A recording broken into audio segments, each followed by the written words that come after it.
How's it going, everybody? This is going to be my part 2 video of the Jade HELM-15, basically referencing back towards this video, this picture right here, okay? And we're going to go into a little bit more depth of it, okay, in my thesis, all right? I had rushed the first video, and I felt like the message was truly crucial at what we had discovered. But I think to understand why this is happening is pretty important, you know? Because this is history in the making.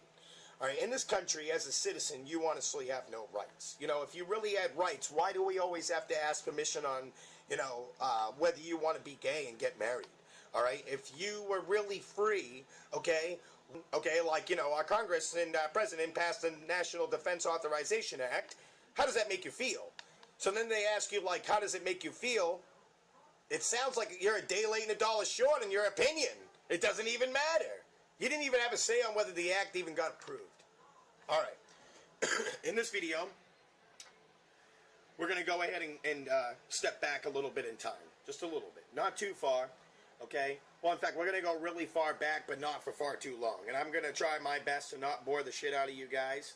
And we're going to go to the best of our ability to go into detail of why Jade HELM-15, I believe, is being taken place here in the States.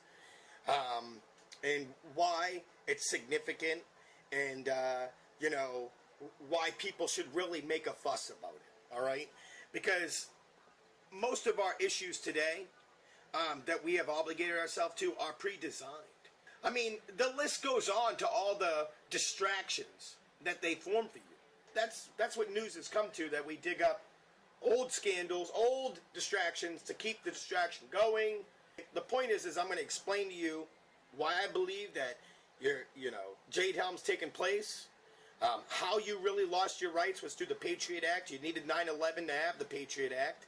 Okay, no one got to vote it in. Kids today, they don't even know what it is. They don't even care about 9/11. And another thing is, too, I saw this interview, all right, with McCain. And he says, he says that we need another 100 years in Iraq and Afghanistan. So are you willing to admit that you have distorted his statements? No, that's just not accurate, Meredith. We can pull up the quotes on YouTube. That he is willing to send our troops into another 100 years of war in Iraq, the war in Iraq, the war in the war in the war in... No, that's just not accurate, Meredith. We can pull up the quotes on YouTube. Maybe 100. Is that how long is we've been in South Korea? We've been in Japan for 60 years. We've been in South Korea for 50 years or so.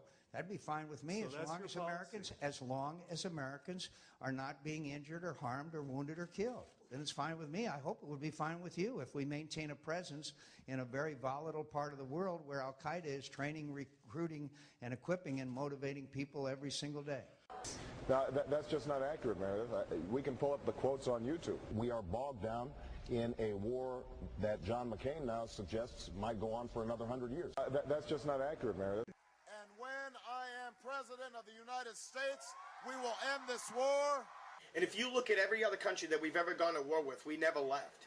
All right? Our bases are still there. We're still dictating everything. And we're still, the big arm of the world, okay? We're the big bully, all right? When you discuss 9/11 as an inside job, everybody looks at you like you're crazy, all right? Or that, America, CIA, and our citizens, as ourselves, have funded and supported and created Al-Qaeda. Is the United States supporting Al-Qaeda in Syria? The answer is yes. Fact number one, there is no question that Al-Qaeda fighters are part of the opposition forces attempting to overthrow Syria's government. Fact number two, the creation of Al-Qaeda wasn't Islamic fundamentalism. It was the CIA. The Mujahideen was created by the CIA to cause problems for the Soviets. Now, you might say that's crazy talk, right? Here's Secretary of State Hillary Clinton. To be fair, we had helped to create the problem we're now fighting. How? Because when the Soviet Union invaded Afghanistan, we had this brilliant idea that we were going to come to Pakistan and create a force of Mujahideen, equip them with Stinger missiles and everything else to go after the Soviets inside Afghanistan. And we were successful. The Soviets left Afghanistan, and then we said, great, goodbye, leaving these trained people who were fanatical in Afghanistan and Pakistan, leaving them well armed, creating a mess, frankly, that at the time we didn't really recognize. We were just so happy to see the Soviet Union fall, and we thought, okay, fine, we're okay now. Everything's going to be so much better. Now you look back, the people we're fighting today, we were supporting in the fight against the Soviets. So it's not a conspiracy theory, it's history. And it really doesn't even exist. It's just a boogeyman that we're sending out so we can keep rushing into other people's countries.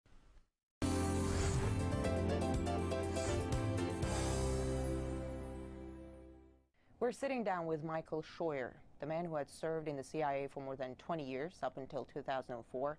At one time, he was the chief of the CIA Bin Laden unit. Bin Laden is gone. Who is Washington's #1 enemy now? Washington's enemy is an enemy that doesn't exist.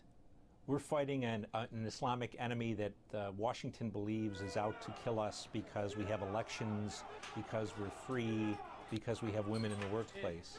It's an enemy that doesn't exist. It didn't exist when bin Laden was alive. It doesn't exist now. America is being attacked because of its foreign policy in the Muslim world, because of its support for Israel, because of its support for the Saudi police state, because of its presence on the Arab Peninsula. And until we accept that, until Americans can say to each other, whether you support aid to Israel or not, our relationship with Israel is causing this war, we are not going to be able to defeat this enemy. And Israel itself as a country is not the problem. The real problem is the leaders of the Jewish American community in the United States.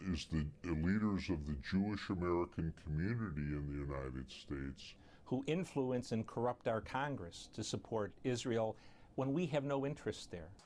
You ever heard what people say, America is the cornerstone of freedom?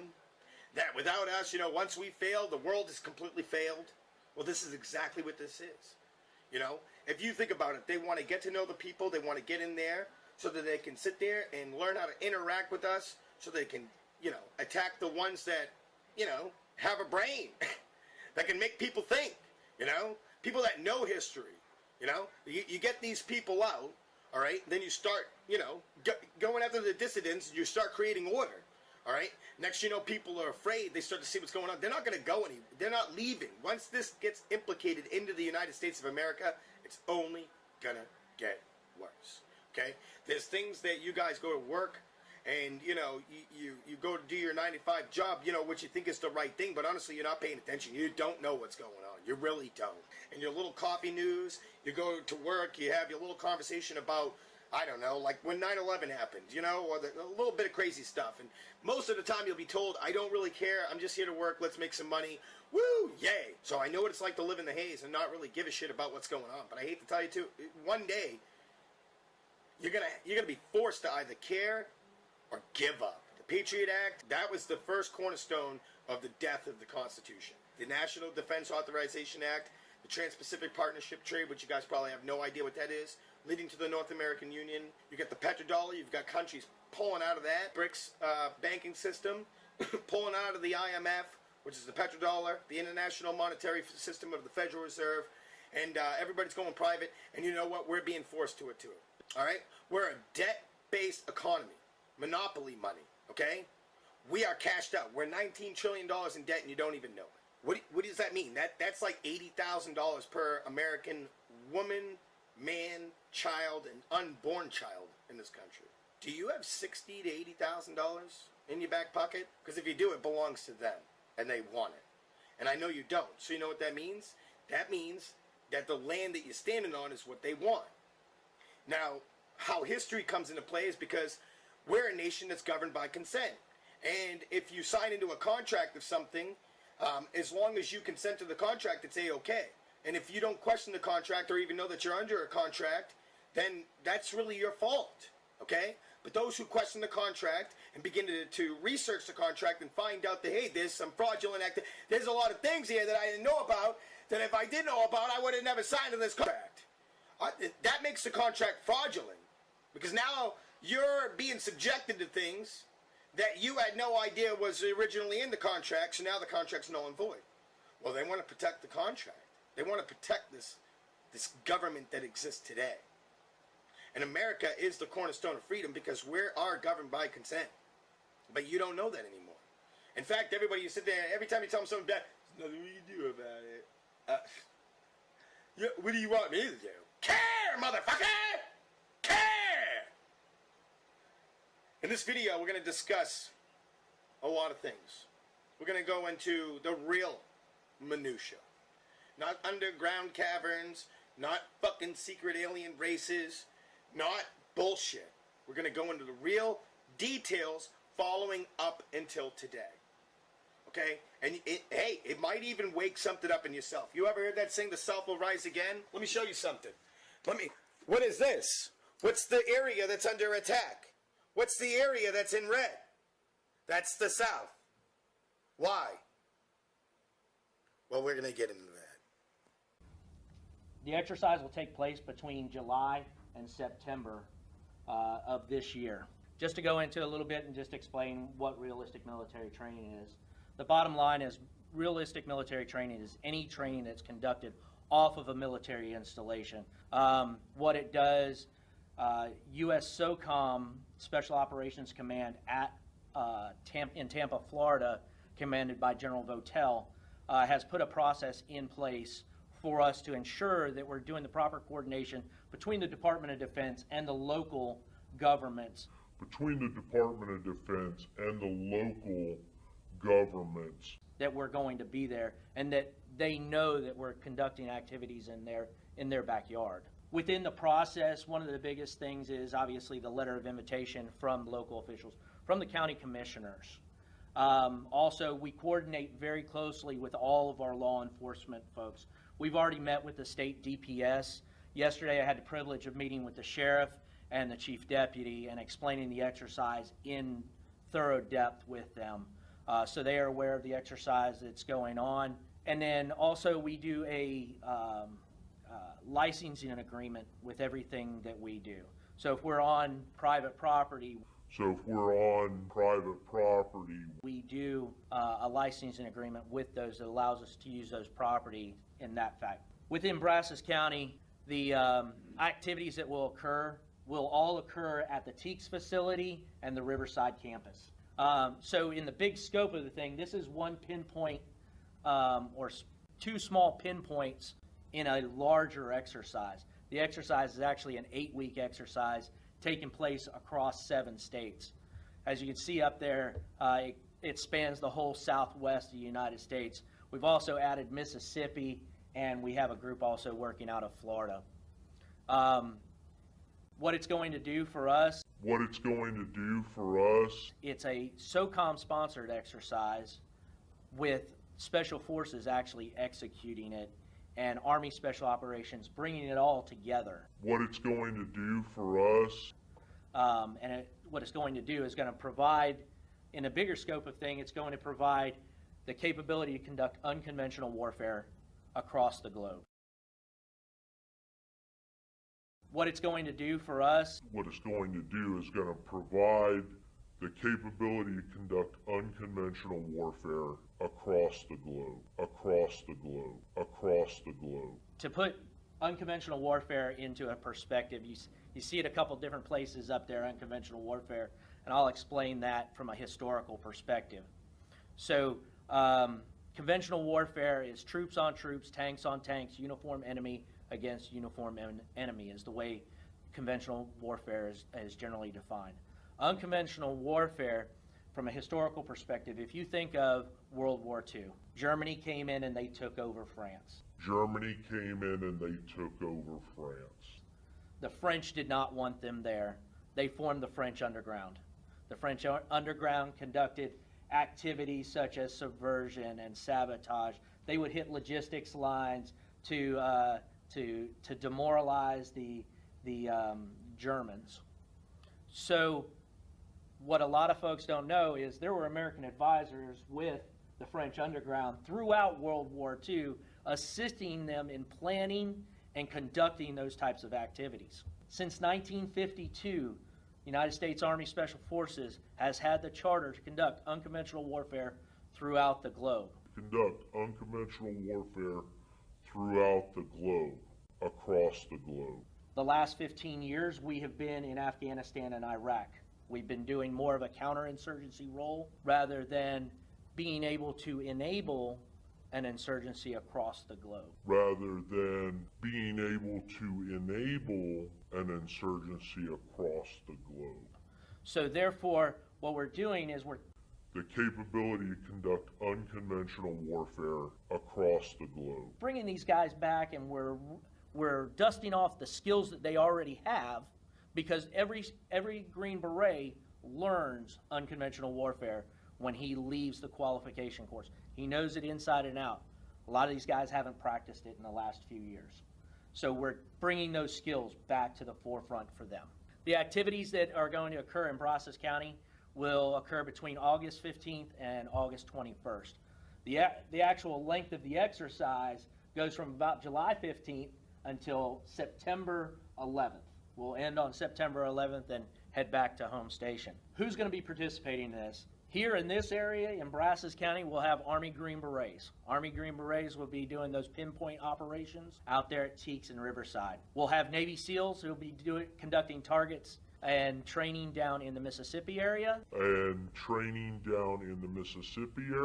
Air Force Special Operations will be flying specialized missions for us. The Marine Special Operators will be jumping into Camp Bullis, doing reconnaissance in preparation to receive the 82nd Airborne Division on a large-scale airfield seizure on Camp Bullis itself. As you can see from the exercise locations within Texas itself, we are covering a very large area, all the way from Caddo Lake, all the way out to Sierra Blanca, and as far north as Big Spring, and as far south as Goliad. So we're kind of filling the whole state, but those are very small pinpoint things.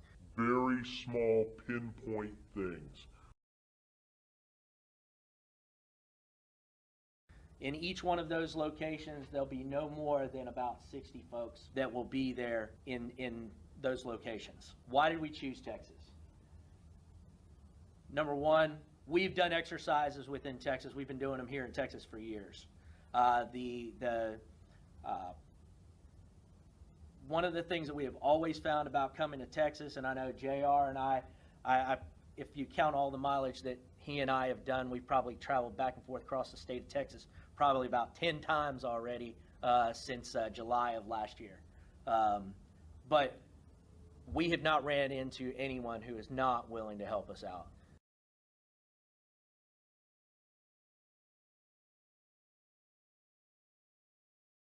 Because they understand, Texans understand that we're training these guys to go out and be able to prepare our airmen, soldiers, and sailors to be able to go out and do the business of the United States military across the globe.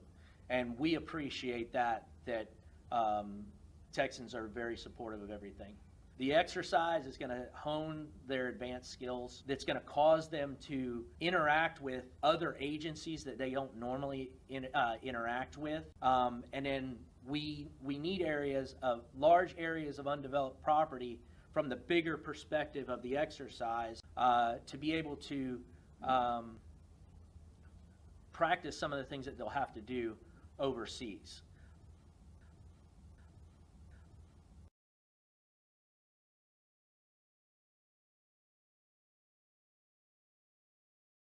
Such as operating outside the normal support mechanisms. In the scenario that we have built, they cannot get the normal once a week resupply of food or resupply of water. They're going to have to work with locals, which are role players that we have.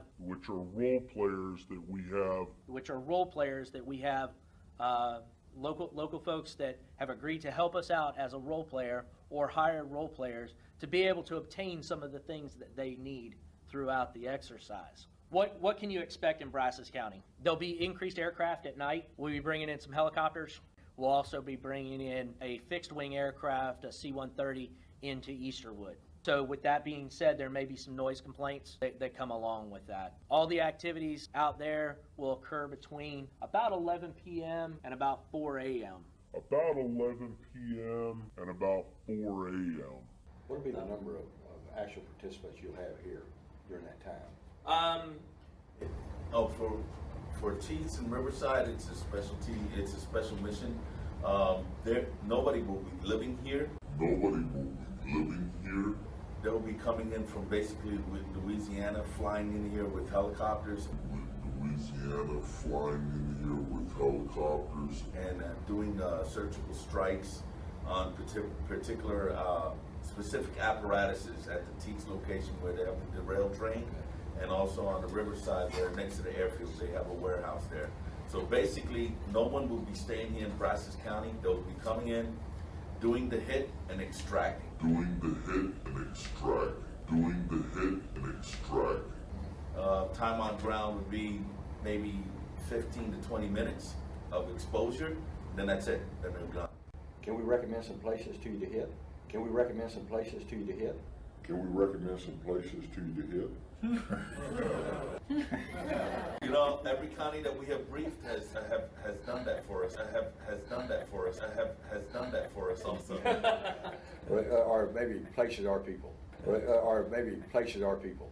Or maybe places are people. Now, we will have a support staff that comes in probably a few days prior to the activity to be able to make sure everything is laid on, everything is set for the exercise, and then they'll probably stay a couple days after the exercise to make sure everything was good, replace what we need to replace, replace what we need to replace, replace what we need to replace, Replace what we need to replace. and finish coordination. As Shannon said, that's a little bit of OPM. So OPM, I went ahead and Googled the acronyms of OPM, and look what it offers me. OPM, Military and Government Acronym Finder. All right. So I went here, and it offered me a little list of OPMs, and look what we got. We got Office of Personal Management, U.S. Government, formerly Civil Service Commission. Also, Office of Policy and Management. And what a little coincidental one down here, Office of Property Management, District of Columbia. Now, this is all about federal jurisdiction, federal land. Anywho, I went ahead and Googled the Office of Property Management, District of Columbia. And let's go ahead and see what we come up with.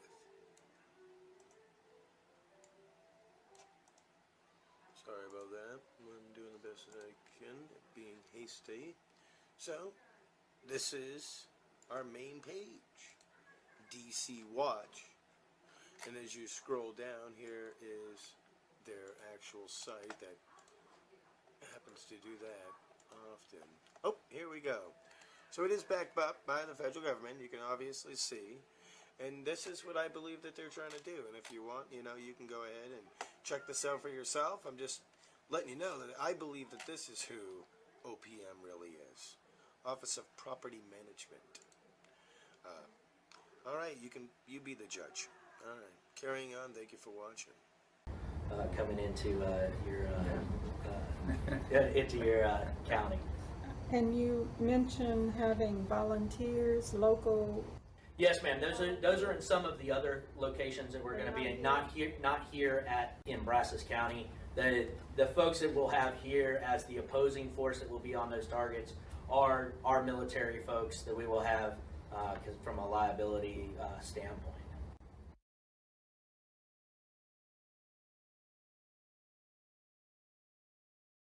All right. So now we know their intention. We know their salesman script, right? I mean, we heard him. He wants to basically have what? A new world order? Have us completely under a dictatorship globally? Your enemy's we've already been in Afghanistan and everywhere else trying to take over the resources and all the oil, form our CIA, terrorist boogeyman to already go and run into other countries that gives us the excuse to go and, basically do global insertion of our military. The only place that they can't do that is what? Here? They are, but it's only with our consent. And I'm going to elaborate that to you. Point is that, I believe this all is about federal jurisdiction. Okay? remaining in so that, because our country is in debt, right? So they want our land. But if you want to pull out from the original contract, then that kind of leaves the land not really up for grabs. We still have some citizens or Americans or whatever you want to call them right now, okay? I believe they're Americans, not citizens. They're actually Americans, okay? The citizens of America are completely different. Those are the people that have given up a long time ago, okay? They're the people that, if you read these documents, they want to, how do they call it? Nurture a culture, okay? No, I'm all set with nurture, okay? I don't want to be nurtured. I'd rather nurture myself. Anywho, getting back to the semantics here, what they're going to do is they're going to imply the little seeds here. They're going to go and, what did he say? What his exact words was to go in and extract. We're going to go in and extract out the people that are, I guess what, dissidents against the federal government. All right? And so in order to understand this, this is where we have to go back, okay? And in order to understand our debt, we're going to have to kind of go back a little bit at a time, okay? And our bankers, and what this really stems from, okay? Because remember, you got to consent to this stuff, right? Well, what do we consent to? And what does this really all mean for us? I mean, like I said, the South's under attack, right? Why? Why is the South under attack? Why? We are a nation that has a government, not the other way around. And this makes us special among the nations of the earth. Our government has no power except that granted it by the people. It is time to check and reverse the growth of government, which shows signs of having grown beyond the consent of the governed. Doctrine of natural rights was most prominently laid out by Thomas Jefferson in the Declaration of Independence right at the beginning of the document. We hold these truths to be self-evident, he wrote, that all men are created equal and that they are endowed by their Creator with certain unalienable rights, that among these are life, liberty, and the pursuit of happiness. This is probably the most famous phrase in the English language, but the words that immediately follow may be the most important. Here's what it says: to secure these rights. Governments are instituted among men, deriving their just powers from the consent of the governed. From the consent of the governed. You see, Indian people, we don't have any rights, any constitutional protections on the reservation whatsoever. No freedom of speech, no privacy. Wow, you Americans are in the same boat. Be that as it may, what has happened after they economically forced us into these prisoner of war camps. Economically forced us into these prisoner of war camps. By destroying our food supply and our right of passage in our own land. Mr. Anderson? Yes. Your rental contract. Thank you. Where y'all headed to? That's my business. Do what? Do what? That's my business. I'm just trying to get some information because he's not giving me any information. I'm not going to give you any information either. I mean, what do you need that kind of information I'm for? just saying where you're going. Make sure there's no criminal activity. Make sure there's no criminal activity. So I'm guilty until I prove that I'm innocent? I didn't say you was guilty of anything. Well, you're saying that I have to I'm just prove... asking you a question. But wait a minute. You're trying to look for crime?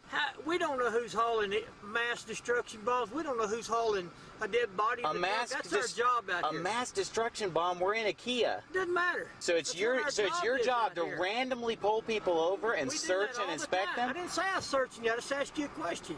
Hey, I don't care what they're looking for. It violates my rights as an American. The Nazis had checkpoints too, you know that? You had to show your papers. By destroying our food supply and our right of passage in our own land, they confined us to these, and then they began practicing and perfecting their colonial tactics. What has happened is now America, because of the irresponsibility of your forebears and the irresponsibility of yourselves, you are now on one huge Indian reservation. You know, the American people, for too long, have been an irresponsible, free people. I wasn't around in 1871, so I'm not deeply familiar with what the caller is referring to, or the issue of whether or not we're a corporation. So how did we get into this mess? When we were being formed as colonies, it took a lot of money to get all the supplies and ships and everything over here to form the 13 colonies. British bankers and the British Crown put up a lot of dough. Well, they were happy to put up the dough because as long as they owned the colonies, they knew that the resources of this over here would pay them back a very good return on their investment. But when we broke away from them, now they had no return on their investment, and they had a legitimate claim of debt against us. If we weren't going to be theirs anymore, we needed to repay them for what they had invested to get the colony started. It was a legitimate debt that we owed when we were formed. There are sentences in the Constitution that read that the debts under the Confederacy are continued under this Constitution. So the Constitution is also an agreement of debt to the British and to the French, because we asked the French to help us defeat the British, and they wanted to be paid back for their military expenditures. So we basically were broke when we became a country, and what we didn't know, or I didn't know, is that the bank note when other countries loan to a country is a 70-year note. So the 70-year note comes due when Lincoln is president. They don't have the money under Lincoln to pay off the note, so Lincoln doesn't want to give the public lands of the 13 colonies and the public lands of the Louisiana Purchase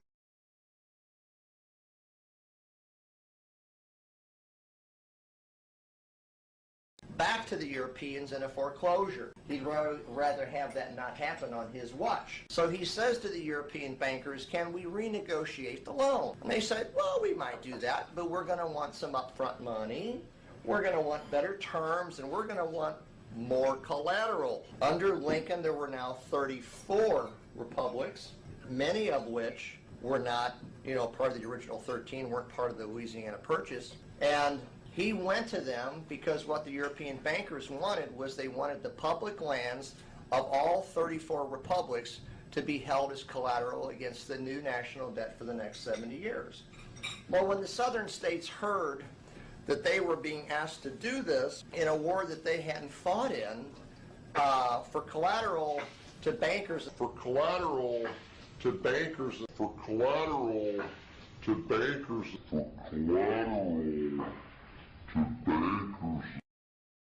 To preserve our independence, we must not let our rulers load us with perpetual debt. We must make our choice between economy and liberty or profusion and servitude. I place economy among the first and most important of Republican virtues, and public debt is the greatest of the dangers to be feared. It is incumbent on every generation to pay its own debts as it goes. If the American people ever allow private banks to control the issue of their money, first by inflation and then by deflation, the banks and corporations that will grow up around them will deprive the people of their property. Until their children will wake up homeless on the very continent their fathers conquered. When they didn't like the terms, they basically said we're not going to do it, and they seceded. The real reason for the Civil War and the secession of the states was over the collateralizing of the public lands of those republics. Slavery might have been an issue and various other things. State rights was involved in it, but it was really over the collateralizing of the public lands, and they weren't going to do it. They were done. They were done being pushed around by basically the international bankers. And they decided to leave the Union. That was, and they had every right to do that because they were sovereign individual nation states. They had the right to leave or break the contract because that's what the Constitution was. They call it a compact, but ultimately it was just a contract. Contract between the states. When the southern states walked out of Congress on March 27, 1861, the quorum to conduct business under the Constitution was lost. The quorum to conduct business under the Constitution was lost. The only votes that Congress could lawfully take under parliamentary law were those to set the time to reconvene, to take a vote to get a quorum, and to vote to adjourn and set a date, time, and place to reconvene in a later date or later time. But instead, Congress abandoned the House and the Senate without setting a date, and that's called sine die. Now Lincoln has a problem. He no longer has a quorum to convene Congress. He can't renegotiate the loan because he has no power to pass any laws. Congress actually ceased to exist. In fact, they no longer even had the ability to declare war. So in 1861, on March 27th, Congress disappeared. The lawful Congress disappeared. The lawful Congress disappeared. A little less than a month later, a man that was claiming to be president of the United States, Abraham Lincoln, issued Executive Order 1. Why do I say claiming to be president? Because he was no longer president. When the contract called the Constitution ceased to exist, so did the United States. The United States only existed because of that contract, because of the Constitution. So Abraham Lincoln issues Executive Order 1, and what he did was he established a martial rule, basically over the federal territories, basically over the federal territories, basically over the federal territories, basically over the federal territories. They found a way to actually take back control of all territories, or at least the federal territories. And that's what Abraham Lincoln did on April 15th. Now, everybody knows what April 15th is today. It's the day you guys all pay your taxes. 1863, Abraham Lincoln issues the Lieber Code, General Orders 100. What is that? Well, go home, Google it, and then you'll start reading about your government. The General Orders 100, the Lieber Code, is the government we're living under. Remember, the Constitution disappeared in 1861.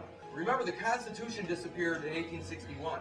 But in 1863, they needed some way to govern the territories, the federal territories.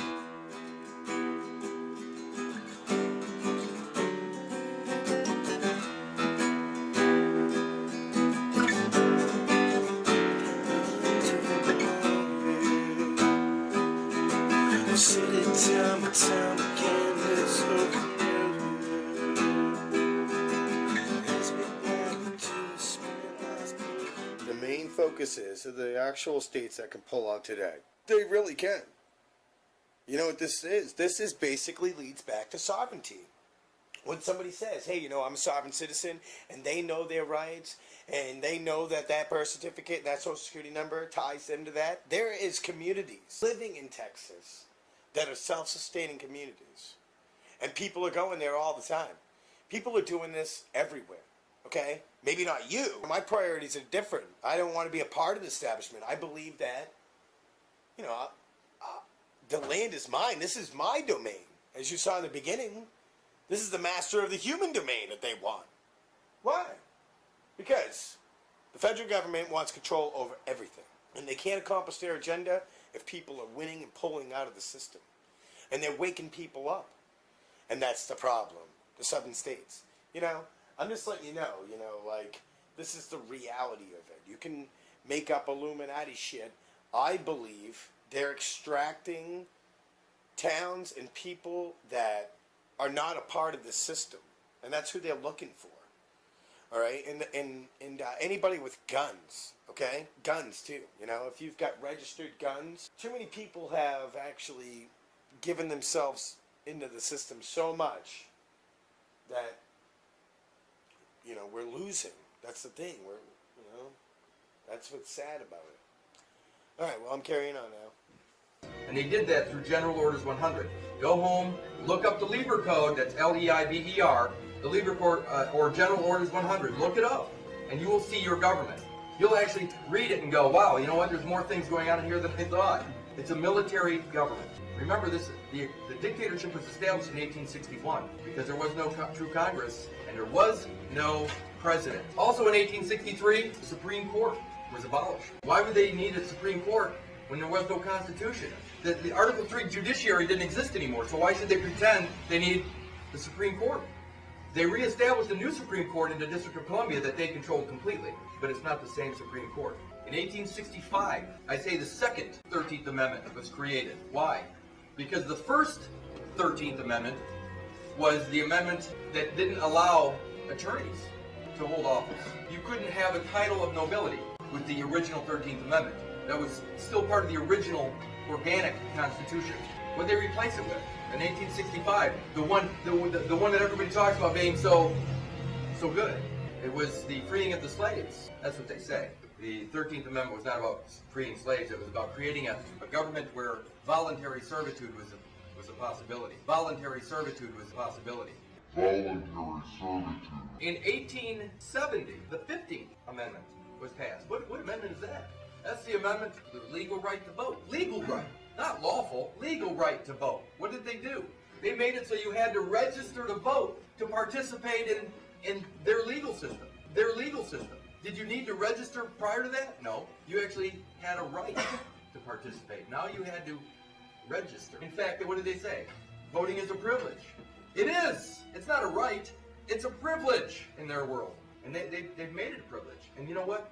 What can you do with a privilege that you can't do with a right? What can you do with a privilege that you can't do with a right? Take it away. Take it away. Also in 1870, something really important happened. The Department of Justice was created. Why? Because there was no Article III judiciary. They needed some semblance of law, but it says Department of Justice. Under what does the Department of Justice fall? The executive branch. It's a department under the executive branch. So who's in control of the legal system? The president, the dictator. It's pretty sad stuff. That was in 1870. And ultimately, who's the top law enforcement officer in their system? The Attorney General? Attorney General, right? So it doesn't have anything to do with the Supreme Court or anything like that? No, it's the Attorney General.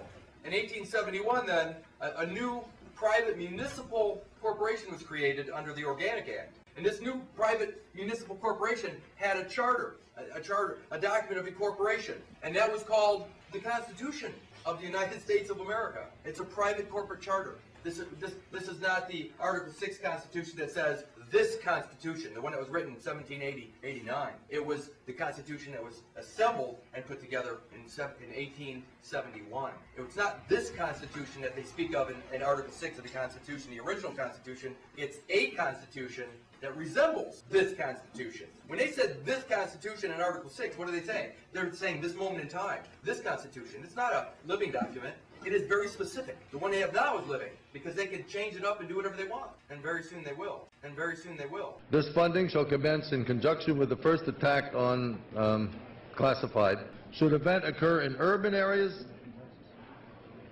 Jesus. A new Bill of Rights shall be drafted and approved by classified. A new Bill of Rights shall be drafted and approved by classified. And joining me now is whistleblower from the World Bank, Karen Hudes. We're going to bring you the conclusion of yesterday's interview. Karen, welcome back. Thanks for having me, Gary. Karen, when we concluded yesterday's interview, we were discussing, or you had brought up the new Constitution that was instated in the United States. So is the Constitution that we know today in effect, or is there a different Constitution that you claim? Unfortunately, we are being snookered by the Congress because every 2 years they reintroduce a state of martial law. And we are not under our first Constitution. We are under this second secret Constitution. What that Constitution provides is that our tax dollars are going to pay interest to the Federal Reserve. They're not paying for any of the services that we need in our country. Instead, where are we getting the money? We're getting it from the poppy fields in Afghanistan.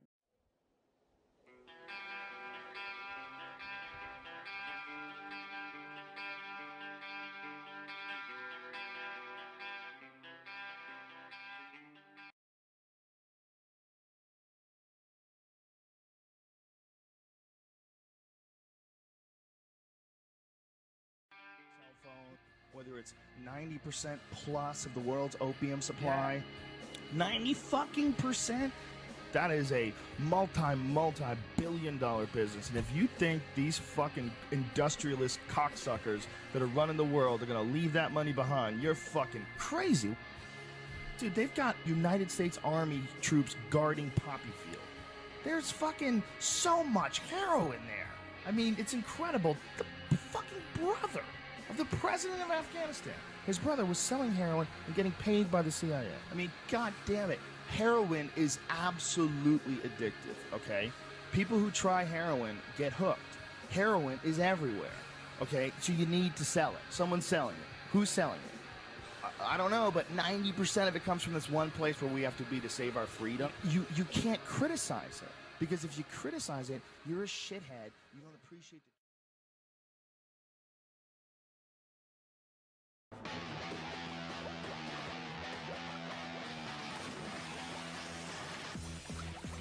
You know, it's a shame that nobody talks about Afghanistan anymore, considering how the war is far from over and remains the longest military quagmire in U.S. history. At this point, we should be asking ourselves a very important question. Bin Laden's dead and Afghanistan's apparently ready to police themselves, so why are we still there? See, aside from U.S. troops still occupying the country, there are over 100,000 private contractors in Afghanistan. And guess what? The Pentagon can't even tell us what the hell they're doing there. But this right here might give you a clue.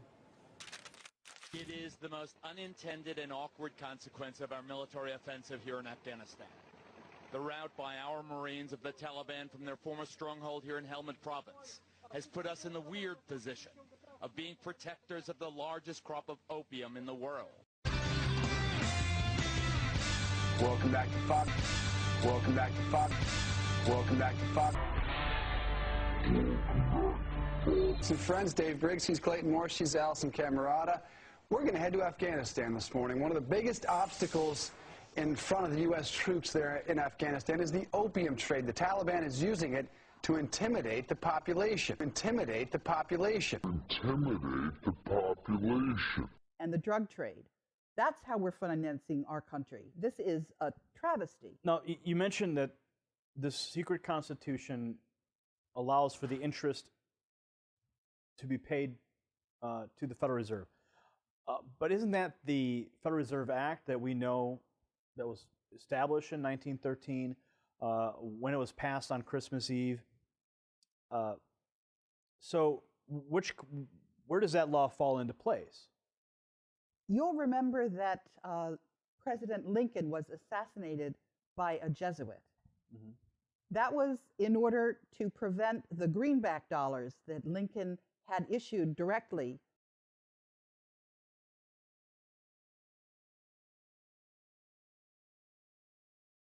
by the Treasury Department.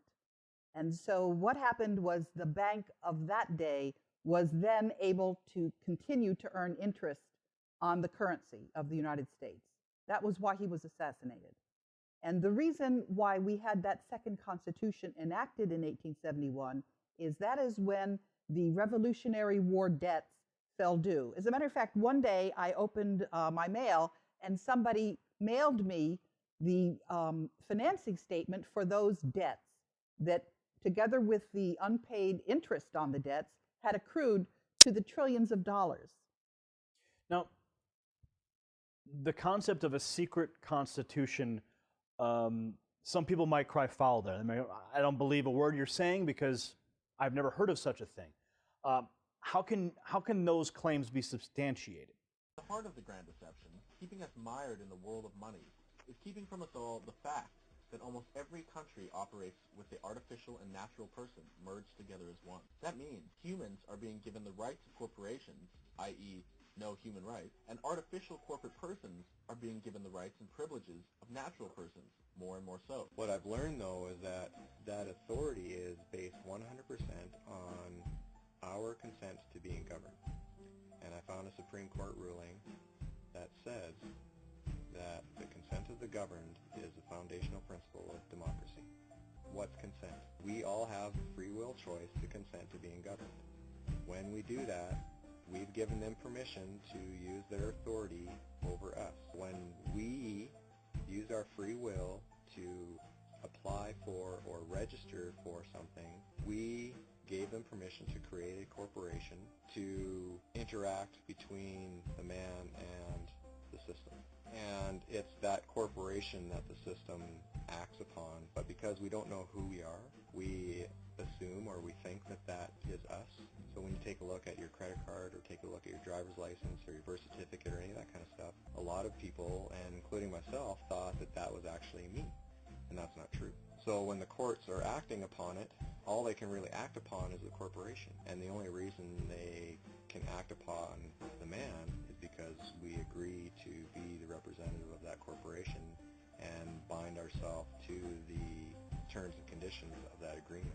This is what they don't want you to know. You can actually just say no to them. They did it when they got everyone to become a government employee. And then this way, where normally they would be our servants and we would be in charge of them, they tricked us all into getting social insurance numbers.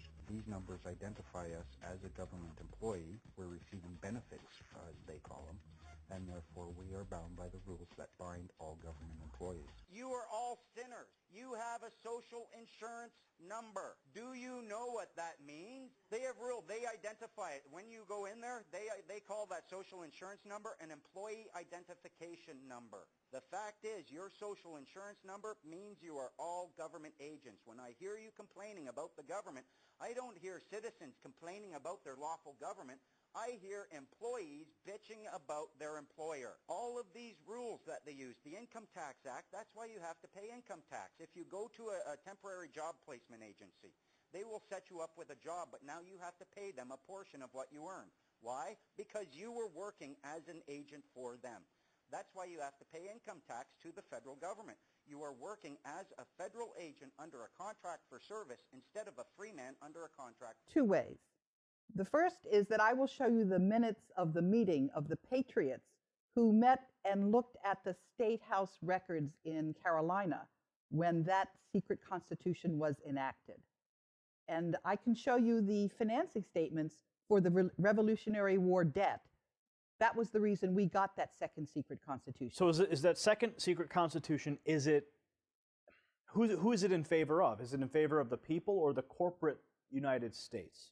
It's in favor of the banks. It's certainly not in favor of the people. What happens when you have a child is your child is given a Social Security number. They estimate how many taxes your child is going to pay over his or her lifetime.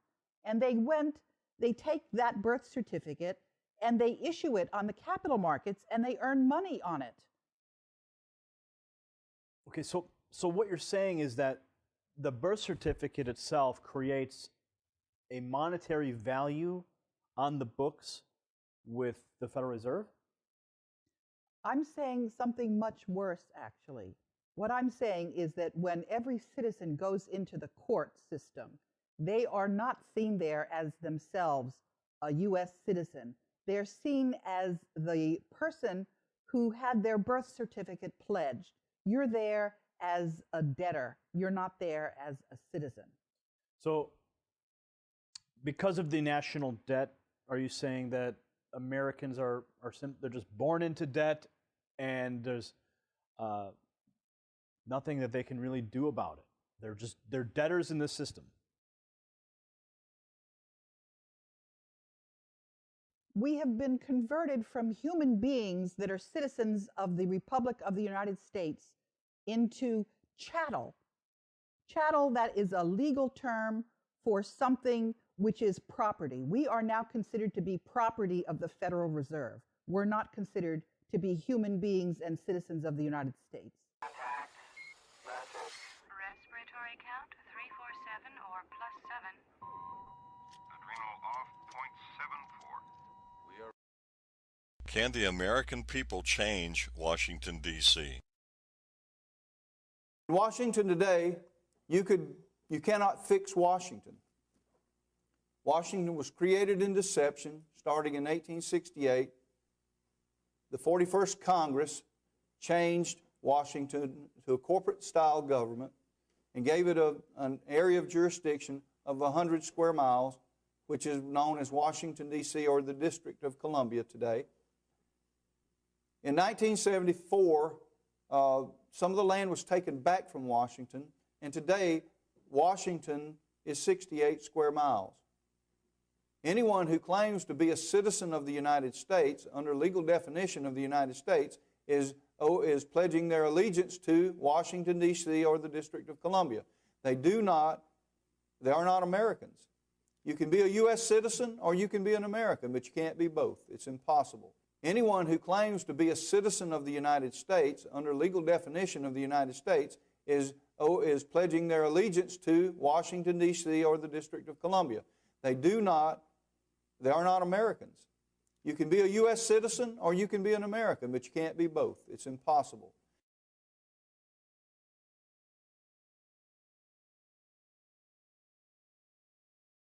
The total jurisdictional authority and territory of the corporation in Washington is the District of Columbia, period.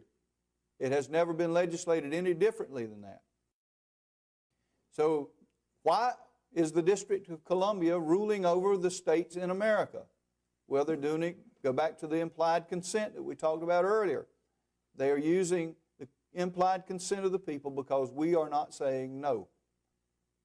You can throw everybody out of Washington. You can vote every single one out. You can change the president, change the entire Congress, and you cannot change Washington. It was created in deception. It has operated in deception since 1868, and nothing you do to change it, there's nothing you can do to change it. You can't change Washington. That's a very strong statement. How do we reverse that? If that is in fact the true statement, how do we reverse that? The first thing we do is we recognize it. We understand it. And then the second thing we do is we have that constitutional convention, which is our right under our first constitution, and we repeal that banker's constitution. We repeal it, we get rid of it, we do not want it, and we issue our treasury dollars backed by the gold out of the collateral account that has been offered to us.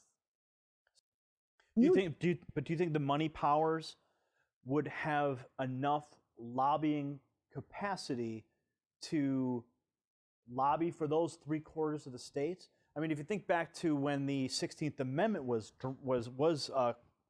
passed, even though it was passed illegally and it wasn't properly ratified by 3/4 of the states, it still became an amendment, and we now are under an income tax system.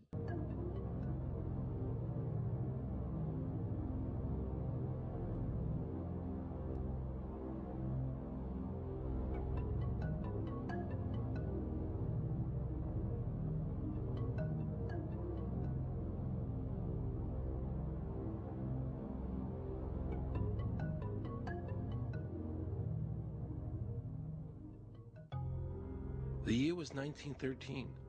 Woodrow Wilson was president, and powerful banking interests, who had been trying for years, finally achieved their long-term goal of a silent coup d'etat by taking control of the American government. The first thing they did to accomplish their takeover was convince Secretary of State Philander Knox to lie to the American people and tell them that the 16th Amendment, the Income Tax Amendment, had been legally ratified by the states when it was not. The bankers knew that this tax would ultimately end up in their pockets. Because of this fraud, the American people were led to believe there was now a tax on their labor. Congress and the President are completely aware of this fraud, and it was even cited in a recent court case.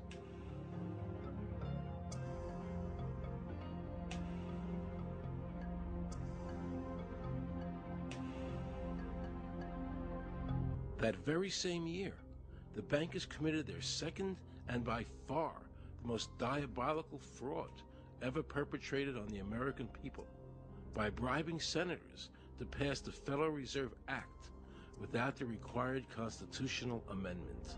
All in favor, say aye. They did this during Christmas vacation, when many senators were home celebrating the holidays with their families. And that's how the unconstitutional Federal Reserve Act came into being. To find out whether or not people pay income taxes. Do you pay an income tax? Yes, I do. You do? Yeah. Have you ever seen a law that requires you to pay an income tax? Have I ever read it? You mean in the page, black and white? No, no.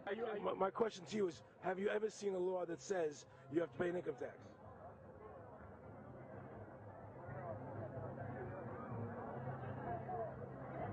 The law is that guy that wears that badge and a gun. That's the one that puts you in jail. That's the law. Actually, I can't stand the IRS. Okay, they're evil. I think it's actually unconstitutional, is what I've heard. Right.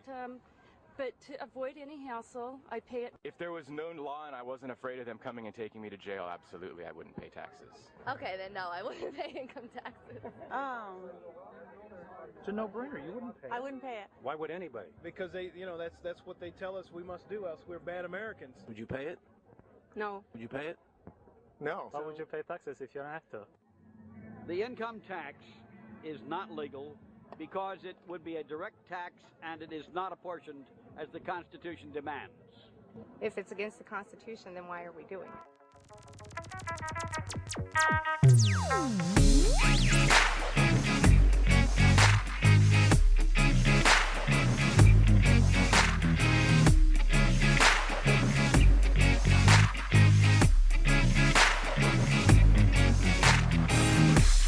Imagine with me, we may all see color differently. The color blue to you may be some other color to me, something that I have never seen. Whoa.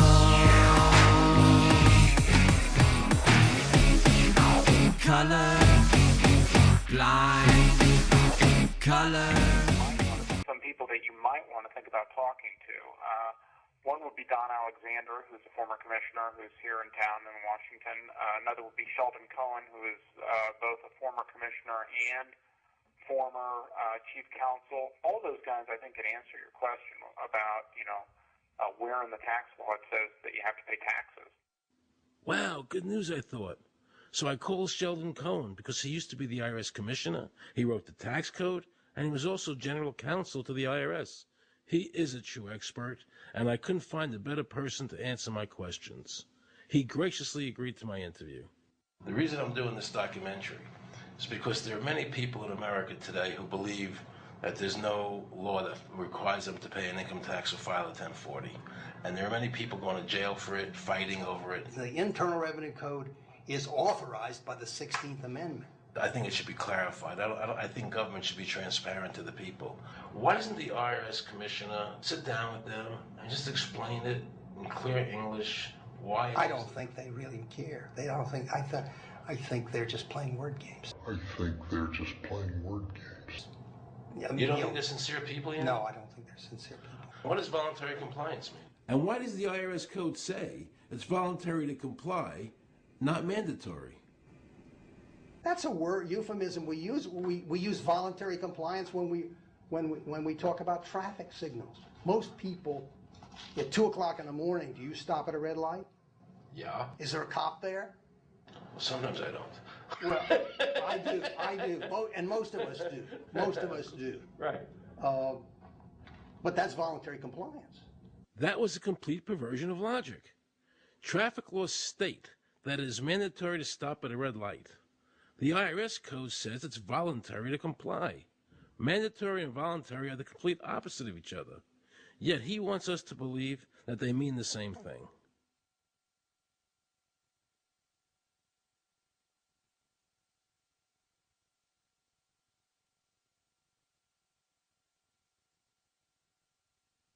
So can the government criminally prosecute somebody of information put on their 1040? Yes. Right, so doesn't that violate the Fifth Amendment? No. But the Fifth Amendment says I don't have to do anything that incriminates myself. Well, it doesn't incriminate you to put your income down. But you said before I could be put in jail for it. The commissioner wants us to believe that although the IRS demands that you fill out the 1040 and you can go to jail for it, that they are not violating your Fifth Amendment rights of self-incrimination. That is absurd.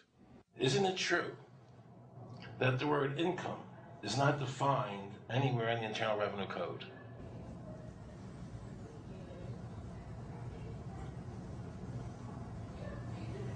The law says that the government has a right to tax income from any source derive. So, but the word income is not defined in the code. It just says income without a definition of what income is. That's right. Correct? Yeah. But there are many different kinds of taxes. Well, how can an American citizen know what income is if the code doesn't define it? If they're paying an income Because tax... the courts have all defined it.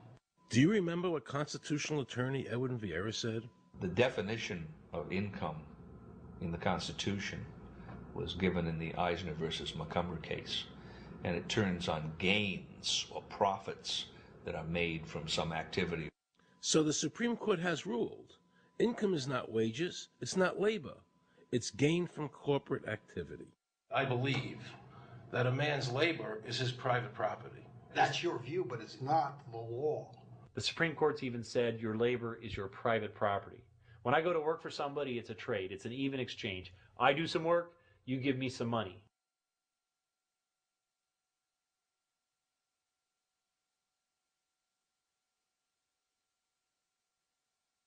In 1916, we had the Bruce-Shaber case and the Stanton case. And the Bruce-Shaber case and the Stanton case said that the 16th Amendment gave the government no new taxing power. I'm not going to argue the niceties of that with you. And it came up again in a case called Peck versus Lowe, where the Supreme Court said the 16th Amendment did not extend Congress's taxing power to any new or accepted subjects. In other words, if you weren't taxable before the 16th, you weren't taxable after the 16th. Today I interviewed a juror, okay, who sat on a case, and they found the person not guilty for lack of filing, okay? And I asked her why they found him not guilty. And she said because the IRS couldn't show us the law that made him liable to file a 1040. All they need to do, if there is a law, is to show us the law, which of course they never did. And the reason they didn't do it was why? Because there is no law. Title 26 requires you to file a return. But doesn't Title 26 have to be in compliance with the Supreme Court decisions? You're going to take a 1920 case and superimpose it on the whole Internal Revenue Code that was written after it? No, that's not. I can't believe what I just heard. Rewind. You're going to take a 1920 case and superimpose it on the whole Internal Revenue Code that was written after it? No, that's not. Remember he said earlier the Internal Revenue Code was authorized by the 16th Amendment? The Internal Revenue Code is authorized by the 16th Amendment. Remember, the Supreme Court said the 16th Amendment did not give the government any new taxing power. These decisions have never been overturned. Let's listen further. Can the lower courts overrule the Supreme Court? No. How are they putting people in jail today for not paying a tax on their labor when the Supreme Court said they don't have to? Doesn't the IRS code have to be in compliance with the Supreme Court? That's my big question. This is a waste of time. Well, because whatever I say, you're not going to believe. He's right. I don't believe him. And neither should you. He wants us to believe we should obey the IRS code, which is being enforced in violation of the many Supreme Court decisions. If the Supreme Court made a decision... Thank you, Aaron. I think we're finished. So if you think about 3/4 of the states ratifying an Article 5 convention, do you believe that the money powers could have influence in that process? I would simply ask your viewers to take a good look at whether we have a second secret constitution, how we got that constitution, and whether we in the United States have the wherewithal to throw off those shackles. And if we don't, we deserve them. So where is the second constitution? Where is it? Where do they keep it? What does it say? The second constitution consists of the fact that we are paying interest on our debt when we could simply have clean treasury dollars backed by gold. Is it a constitution in the same sense that we understand our constitution as today? Now, when I think of the constitution, I think of old parchment and handwritten script, and I think of the founding fathers and writing this document out. So when I think of a second constitution, is it fair to say that is this another document that written in the same manner, or is it? Help me visualize what this document says. What it is it's the Act of 1871, where Maryland and Virginia created this square mile of the District of Columbia. And then they incorporated the United States as a company. And they made the President of the United States the chief executive officer. And they made the representatives of Congress managers. And so when people come to Congress, they're taught very quickly that their constituents are not what it's all about. What it's all about is for them to get on the dole of the federal government, which is there to enslave the people who live in the United States. This one's going out to the people in control, yeah? You're not in control for too long now. Free energy. You're outnumbered, man. Where is the future? Where is the past? Astronomy without technology cannot last. Solar system colonies, teleport machines, imminent optimism roars, taking it back to our dreams. Full steam as we scheme to a future unseen. A blank canvas scream, we're taking the shit and making it gleam. Let's scream, oh, I want to evolve, let me tell you what I mean. You see, a nuclear weapon's intention isn't for protection, but destruction. I'm betting the invention as a function of selection to determine how much to exterminate, while the reserve gets paid. Come on, give me a break. Let's put our money into something that counts. Why off the bounce when agony emphatically amounts? Let's not fall behind. Peace on earth is evolution for mankind. Long division is a timely process. Subtract through the shadows and darkness. Multiply your movements to shine. Add all your thoughts to equal sublime. So long division is a timely process. Subtract through the shadows and darkness. Multiply your movements to shine. Add all your thoughts to equal sublime. Equal sublime. We could equal sublime. We could equal sublime. I spent so many days and nights trying to walk this earth, and when me realize it, that this whole universe is trying to sympathize, giving us a beer to purse. We ain't got no purpose, so we just search and search, blowing up the skies until the ozone bursts, putting toxic waste up underneath the earth. We wanna live longer and still give birth while all the information gets lost. I only ever hear one song on the radio and on the false reality on those TV shows, so I just hit my pedal, let the bass lines flow. Open your mind or I'll show you the door. Just shut your eyes so your soul doesn't know. Shuffle your feet on the dance floor, let yourself go. Show the bare minimal, cause love is sublime and not subliminal. Ay, long division is a timely process. Subtract through the shadows and darkness. Multiply your movements to shine. Add all your thoughts to equal sublime. So long division is a timely process.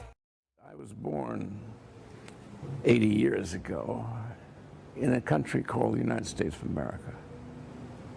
And I now live in a homeland. This is an expression we haven't heard since Hitler. We have seen their kind before. They are the heirs of all the murderous ideologies of the 20th century. Yes, these men that hypnotize followers call the changing force. Behind them is a cult of evil, which seeks to harm the innocent and thrives on human suffering. I'll kill every one of you, mother. You what? I will shoot you in the face and I'll go to sleep tonight. Theirs is the worst kind of cruelty. The cruelty that is fed, not weakened, by tears. Theirs is the worst kind of violence. Thomas was tased at least 6 times, hogtied and beaten by several police officers, ultimately putting him in a coma. By sacrificing human life to serve their radical visions. We have before us the opportunity to forge for ourselves and for future generations a new world order. They follow in the path of fascism, Nazism, and totalitarianism. Union Banking Corporation was another American bank out of Chicago that was very instrumental in laundering Nazi money, providing funds to the Nazis, and guess who the director of Union Banking Corporation was that was in charge of that? During the Bush administration, of course, they couldn't call it National Socialism. That had bad connotations. So they called it neoconservatism. Neoconservatism. Neoconservatism. The neocons. When you hear about the neocons, just understand we're talking about National Socialist. National Socialist. They stand against us because we stand in their way.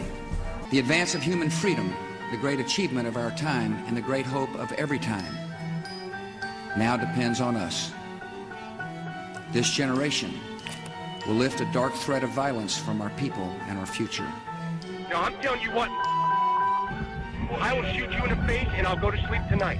Every nation in every region now has a decision to make.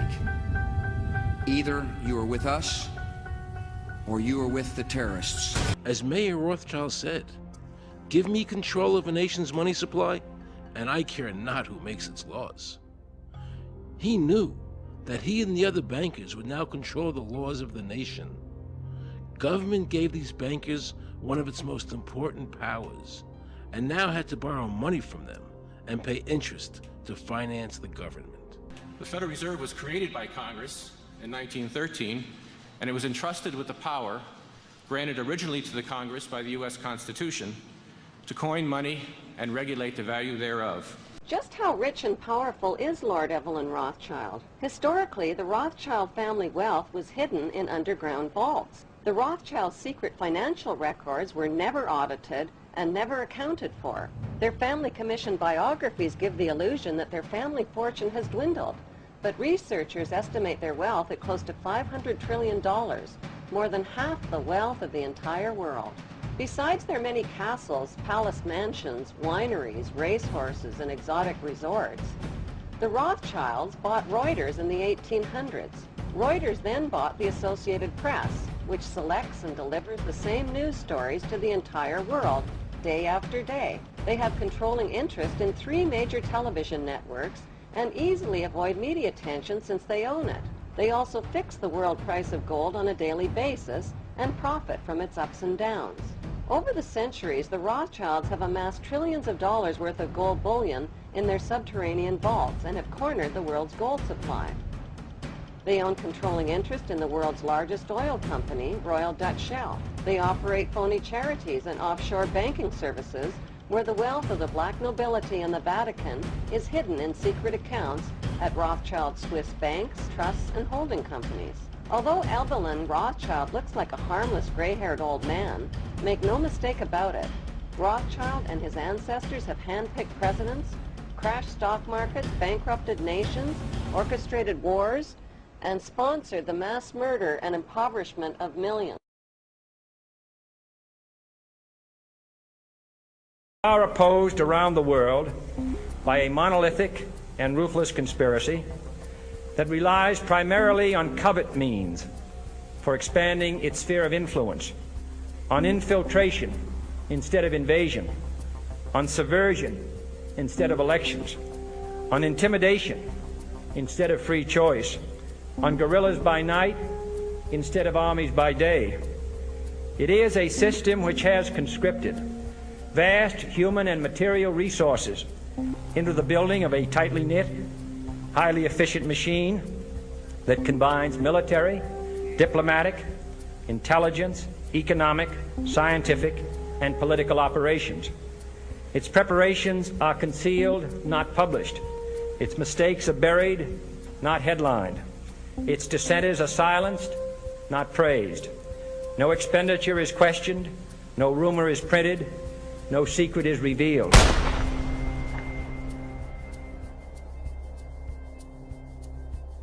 On June 4, 1963, President Kennedy signed Executive Order 11110. This executive order empowered the U.S. Treasury to issue real money without the Fed. It would have worked.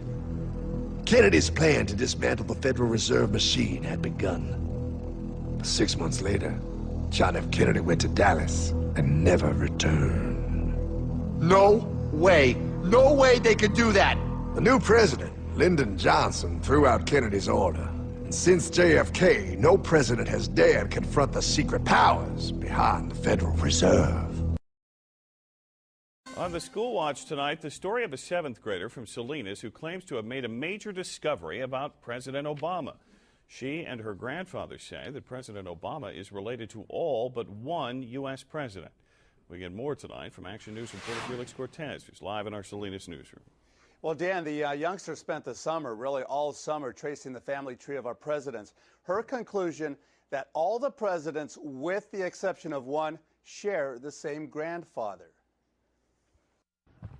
Well, first we start off with George Washington at the top, and then it goes to John Adams, Thomas Jefferson. 11-year-old Bridget Davigno says she's made a first-of-its-kind discovery that President Obama and all the presidents before him, with the exception of one, are related and descendants of a former king of England. Davigno says she spent countless hours on the internet over the summer researching the lineage of our presidents, a project that started with her trying to trace her own family tree. But I'm the first historian to do all the presidents. The Monte Vista Christian 7th grader has written President Obama to tell him the presidents before him are his cousins. She hopes to present this family tree chart personally to the president.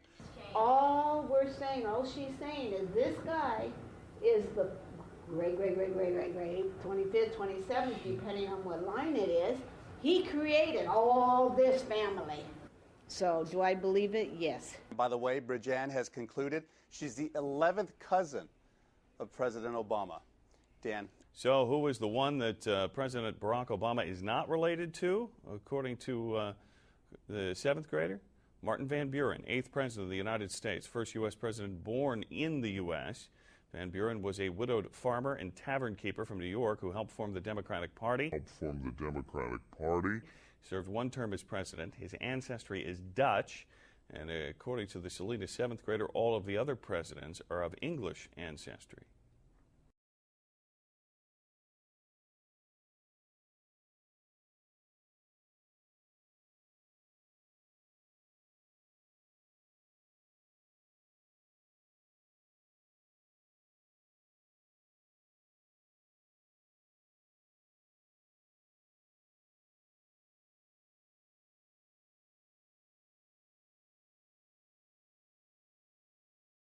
The ultimate goal that these people have in mind is the goal to create a one-world government. World government is good, right? It put an end to war. Well, it could put an end to war because you just only have one dictator. I think Adolf Hitler had that in mind. He wanted a world government too, with himself as the master leader. Hitler had a dream that his big business should dominate the world. He called his dream the New Order. Foreign big business was weakened during the war, and today American big business is the strongest. And they have a dream to dominate the world. The desired goal eventually is to move the United States into world government. Not just any world government, but a world government based on the model of collectivism. In other words, big, powerful, centralized world government. All of the great collectivists of history have had this unified global government based on the model of collectivism as their goal, and we fought against it until recently. Now we are actually the greatest advocates of it ourselves. We don't call it tyranny, we don't call it fascism or Nazism or communism. We have a better name for it. The name they have chosen is the New World Order. The New World Order is a more palatable name for the Anglo-American world empire. It's the planetary domination of London, New York, Washington over the rest of the world. It's the planetary domination of London, New York, Washington over the rest of the world. I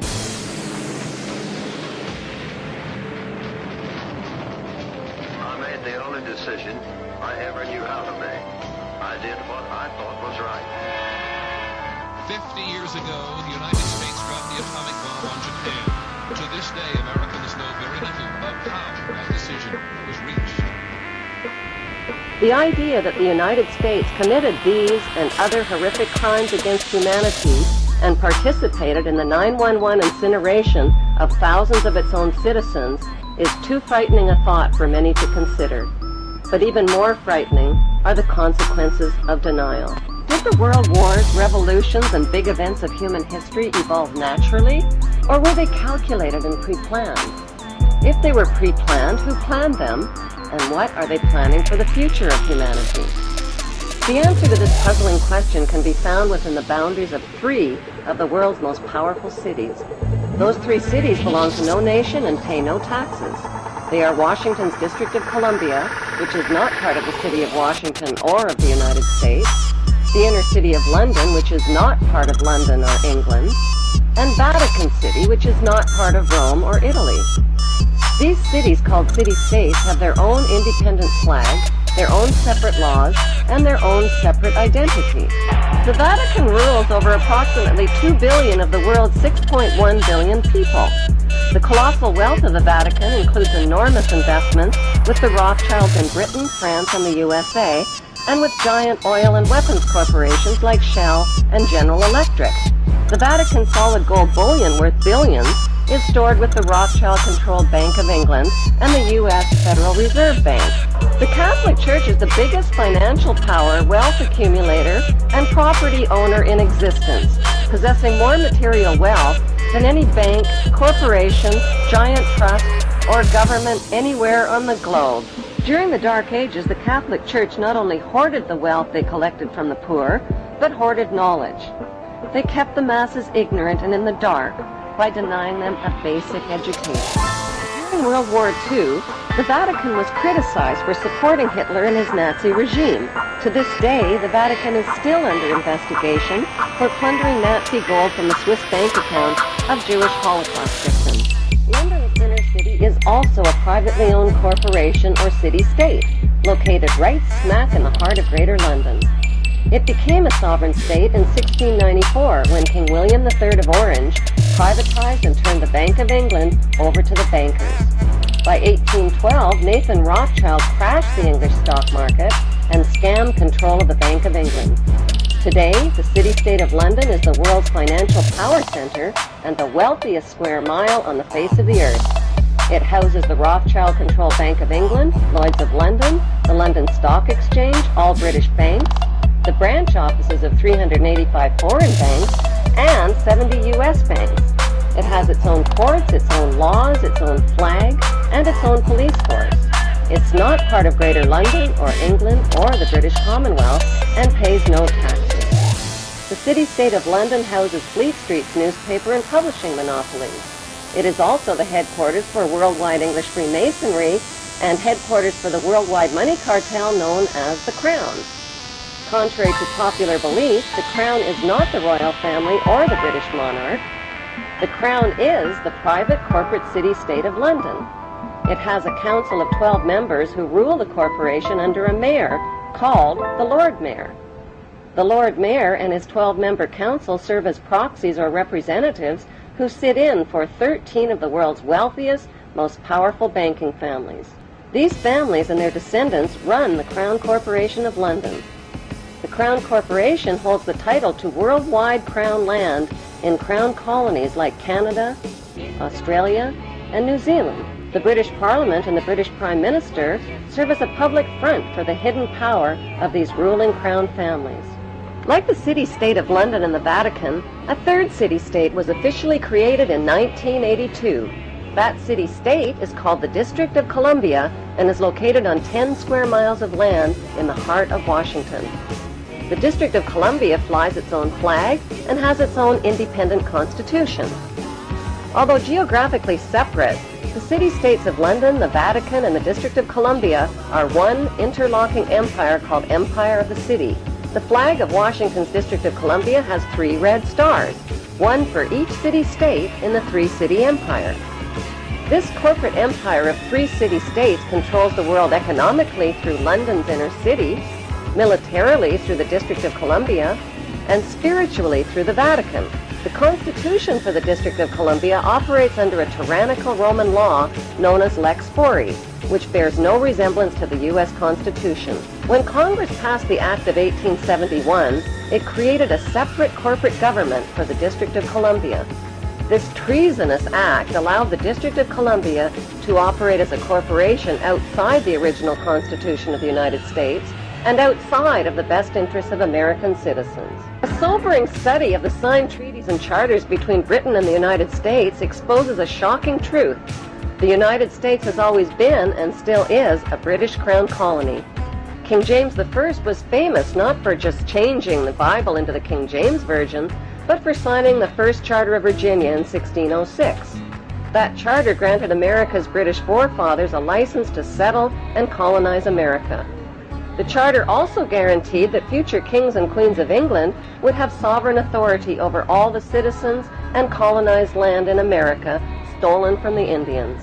After America declared its independence from Great Britain, the Treaty of 1783 was signed. That treaty specifically identifies the King of England as the Prince of the United States and contradicts the belief that America won the War of Independence. It's hard to get people to join that or think they have a part in it if you call it the Anglo-American World Empire. If you call it the New World Order, then people in India or someplace like that, or the European Union, might think, well, there's something in that for us too. But that's not what it is. It's the Anglo-American New World Order. It's really the old world order. It's the British Empire morphing into the American Empire. The U.S.-British World Empire is what you're getting. Who was the first terrorist organization in the United States? Who? Founding Fathers. Founding Fathers. You mean Thomas Jefferson? Oh, yeah. You mean George Washington? Oh, yeah. Paul Revere? Yeah. These guys right here, let me ask you something. Did they try to scare people? Oh, yeah. They tried to intimidate the British. Did they use acts of violence? Your founding fathers, my founding fathers, were involved in acts of terrorism against British officials because they systematically had British officials assassinated. The guys who we call our founding fathers, George Washington, Mr. Honest, who cut down a cherry tree and admitted it, is the same guy who signed death orders, if you will, on members of the British government, the British Crown, who they wanted to eliminate because politically they had influence in certain pockets of the United States, at that time the 13 colonies, and they wanted to divide and conquer. See, this is reality. Yeah, they're terrorists, but the bottom line is to them, they are not. Now, why is that important to understand? Because they are as committed to their cause and to their way of life as you are yours. And they see you as being wrong. For a multi-state training exercise this summer called Jade HELM-15. While the military says it's just training soldiers for the realities of war, critics say the Army is preparing for modern-day martial law. What's happening is between July and September, a bunch of Green Berets, Navy SEALs, and Special Ops from the Air Force and Marines are conducting some realistic training exercises across the Southwest. The military says these are vital skills when it comes to an ever-changing threat. But in the slideshow of the training exercise, it says Texas will be simulated hostile territory.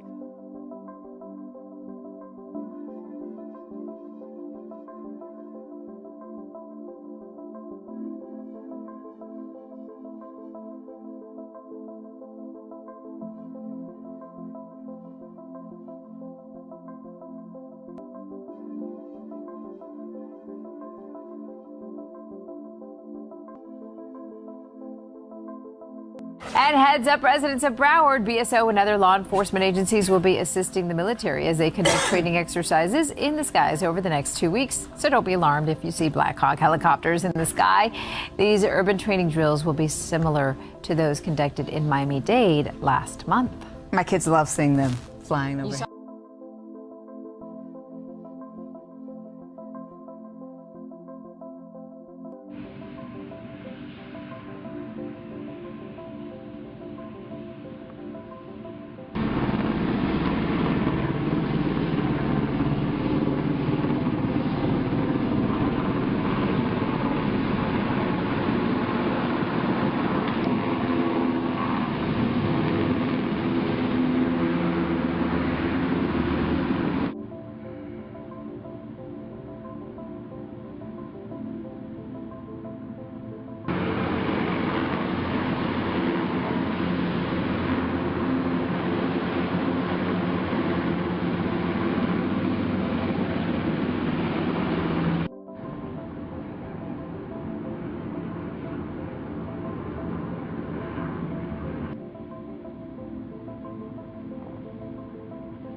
Now, secondly, however, as I have gotten older, I have decided we really need camps for adults. And we need the kind of camps that you all run. I mean, really.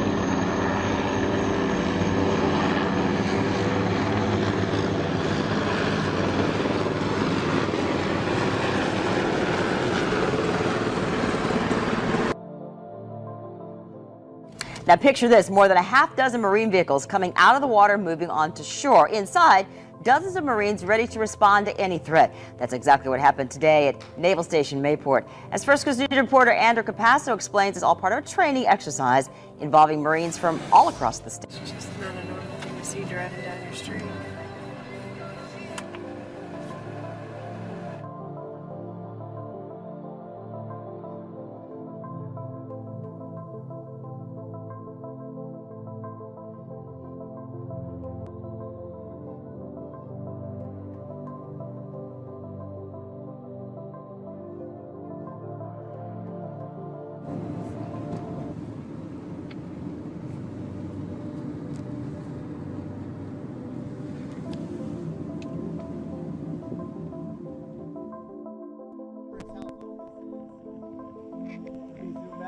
Check it out.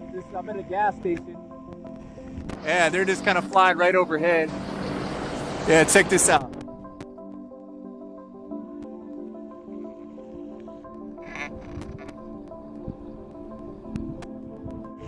And we have Apache helicopters flying at low level over residential neighborhoods.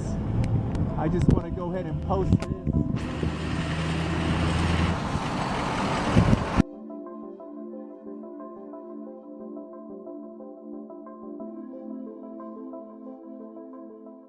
Let me tell you something, ladies and gentlemen.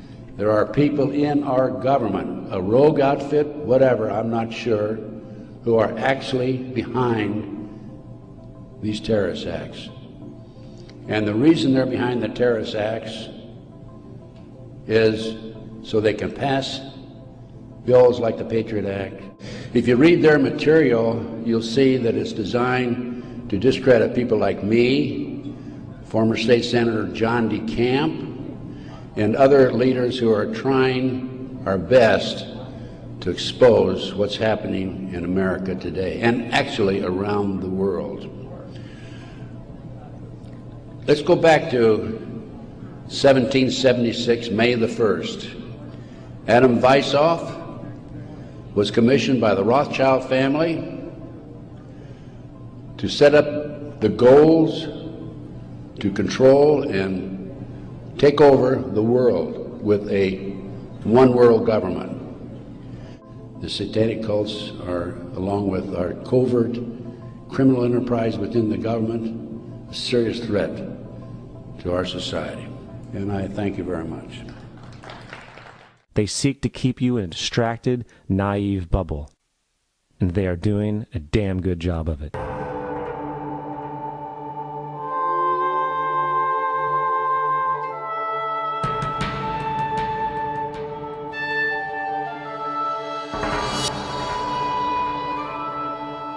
Prescott Bush, the grandfather of George W. Bush, and George Herbert Walker, his maternal great-grandfather for whom his daddy is named, were Nazi traitors to the country who should have been tried for treason. Union Banking Corporation. In actuality, it was anything but a bank. It was essentially a Nazi money laundering operation that had a lot of tentacles into a lot of different other businesses. Incredibly, after being warned by the FBI and the Justice Department and the Treasury Department to cease and desist in their Nazi dealings, they had continued them until 1951. There had been 28 additional seizures of Nazi assets and Nazi business fronts between late 1942 and 1951, and that they had moved Nazi assets into Switzerland, Brazil, Argentina, Argentina, Argentina, Argentina, Argentina, Argentina, Argentina, Argentina, Argentina, Argentina, Argentina, Argentina. So why Kate? And if not Kate, I get why. If not Kate, then who else ranks on your celebrity crushes? Ladies and gentlemen, the handcuff necklace is missing. I repeat, the necklace is MIA. Sometime yesterday, Nancy lost the necklace. I spoke with Nancy just a short time ago about this trying time in her life. Nancy Grace, first of all, I want to express my condolences. That's a dandy. That is a walleye. It's a 10-pounder. I love to do that. Some very shocking documents that I saw at the Library of Congress 2 weeks ago on August 10th. On August 9th, excuse me, had to do with the hearings of the McCormick-Dickstein Committee of November 1934. Show that Prescott Bush and the DuPont family, the Remington family, and J.P. Morgan tried to overthrow the U.S. government, assassinate FDR, and put a Hitler-style fascist state in place. I have in my possession testimony from the McCormick-Dickstein Committee in November of 1934 by one of the fascist plotters that they were going to follow Hitler's model exactly and impose martial law on the United States, round up unemployed people that were worthless to the economy and troublemakers and Jews and put them into internment camps. And their plan was, if necessary, to exterminate the people that could not be part of the effort. The only reason the coup attempt in 1934 didn't succeed is that they hired the wrong general to lead it, General Smedley Butler, the great Marine hero, two-time Congressional Medal of Honor winner, who worked with the plotters just long enough to be able to identify who they were and then blew the whistle on them to Congress.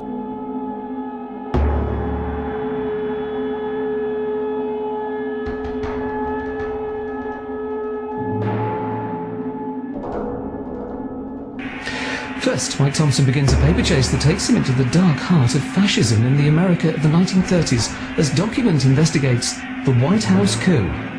On the 21st of November 1934, the following rather chilling article appeared in the New York Times.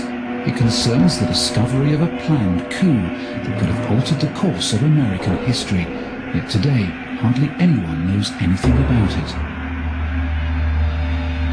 A plot of Wall Street interests to overthrow President Roosevelt and establish a fascist dictatorship backed by a private army of 500,000 ex-soldiers and others appeared before the House of Representatives Committee on Un-American Activity. I appeared before the Congressional Committee, the highest representation of the American people, under subpoena to tell what I knew of activities which I believe might lead to an attempt to set up a fascist dictatorship. The upshot of the whole thing was that I was supposed to lead an organization of 500,000 men, which would be able to take over the functions of government. A congressional committee ultimately found evidence of a plot to overthrow Roosevelt. According to Butler, the conspiracy included representatives of some of America's top corporations, including J.P. Morgan, DuPont, and Goodyear Tire.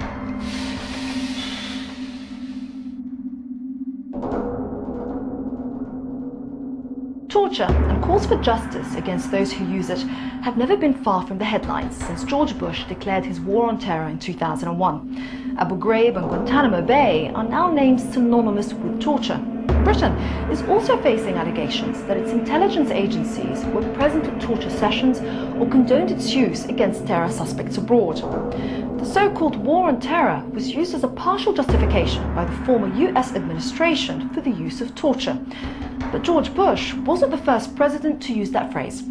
Over 30 years ago, General Jorge Rafael Videla, leader of the 1976 coup in Argentina, employed the term to justify a 5-year dirty war against opponents of his military junta. Torture was routinely practiced during this dark chapter in the country's history. Well, I don't have to go very far to find someone in an official capacity who has basically confirmed what I suspect. And that official is a Houston sheriff. All signs point to the fact that it's a dissident extraction drill. And I said, let's just start with one thing.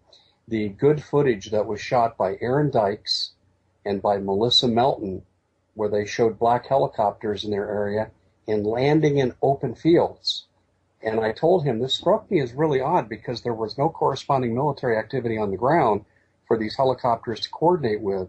So I couldn't figure out why we kept seeing the same repetitive scenes until I showed it to a military source of mine. He said, oh, this is just about transfer of personnel, probably detainees. And I said, really? I said, why in the middle of a field? He said, because you can pull the buses in there, the vans in there, and it's out of the public view. He said, think about what the Nazis did in World War II, where they would go to people's homes at 3 a.m. because they didn't want all the neighbors to see what was going on. I related that to Nick on his station in Houston, and he confirmed. He could have knocked me over with a feather. He said, yes, I interviewed a county sheriff down here in the Houston area today, and he confirmed that they're practicing for extractions. Well, it was the very next day, Sheila, when the Fort Lauderdale videotapes came out and the still photos of all these black helicopters in Fort Lauderdale, and you see people being forced marched across the street in a crosswalk in single file, and most of them have their left hand on the left shoulder of the person in front of them as they're being marched, and then they're marched up to these waiting white vans. So clearly that was an extraction drill too. No one's talking about the symbolism of Jade Helm. And I'm sure you've seen the symbol, you know, master the human domain, and you see these arrows that are broken right in the center. Yeah, well, I published my analysis of this today. And my analysis is this. First of all, the symbol represents a military slogan, broken arrow. Broken arrow is a phrase that was used popularly by American combat troops when their perimeter has been overrun and they're in desperate need of air support, and they're giving permission for the airplanes to drop ordnance on their position because they're going to die if they don't kill enough of the enemy, and they hope they'll survive. Hello everyone, welcome to Freedom Fighter 2127. This is breaking news. Fed, all calendar references removed. Following through on indications in March, the Federal Open Market Committee on Wednesday offered no changes to its zero interest rate policy.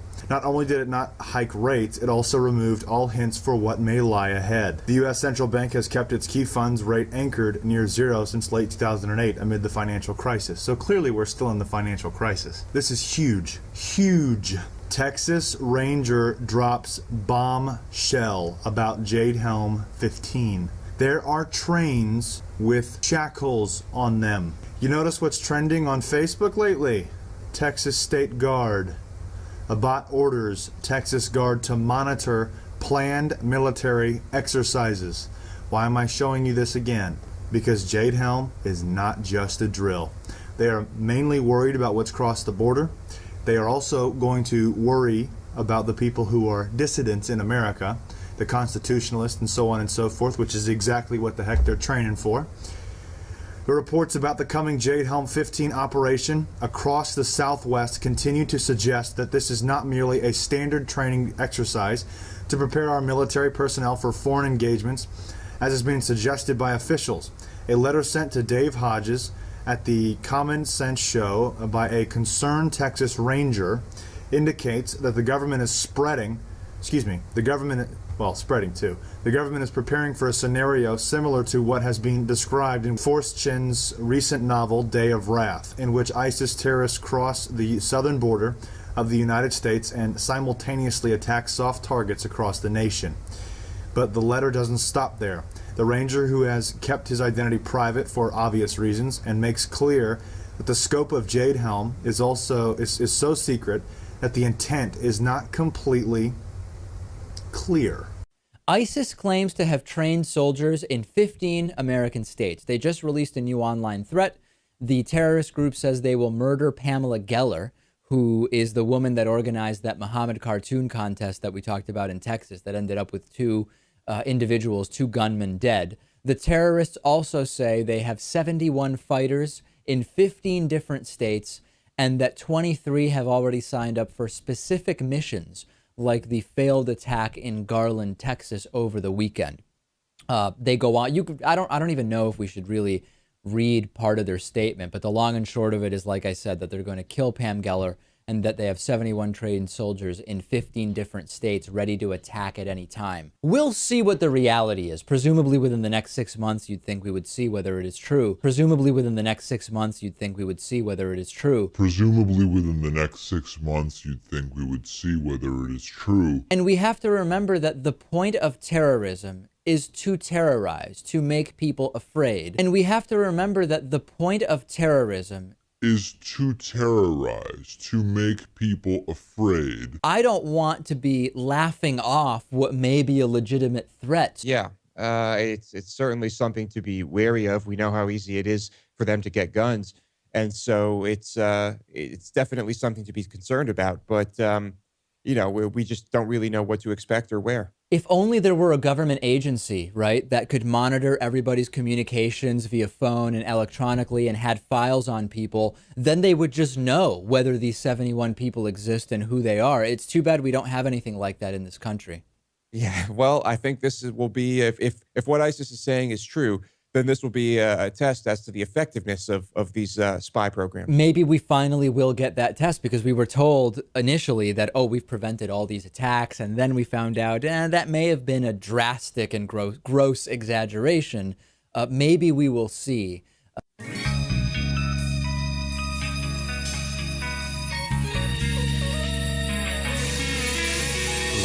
Outer space transmission.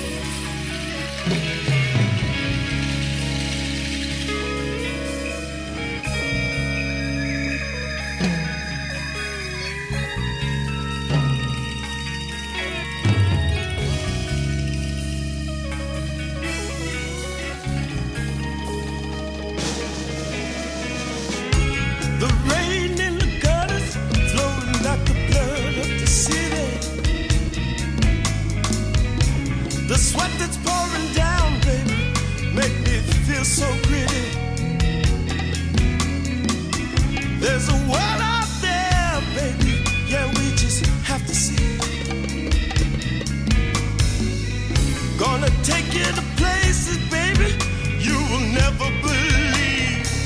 Singing, oh yeah, we live in this, we feel in this. Swear it's just the music we can let go. We live in this, we feel in this. Rockin' to the music of the people, yeah. We live in this, we feel in this. Swear it's just the music we can let go. We live in this, we feel in this. Rockin' to the music of the people, yeah. We live in this, we feel in this. Oh yeah, we live in this, we feel in this. Rockin' to the music of the people,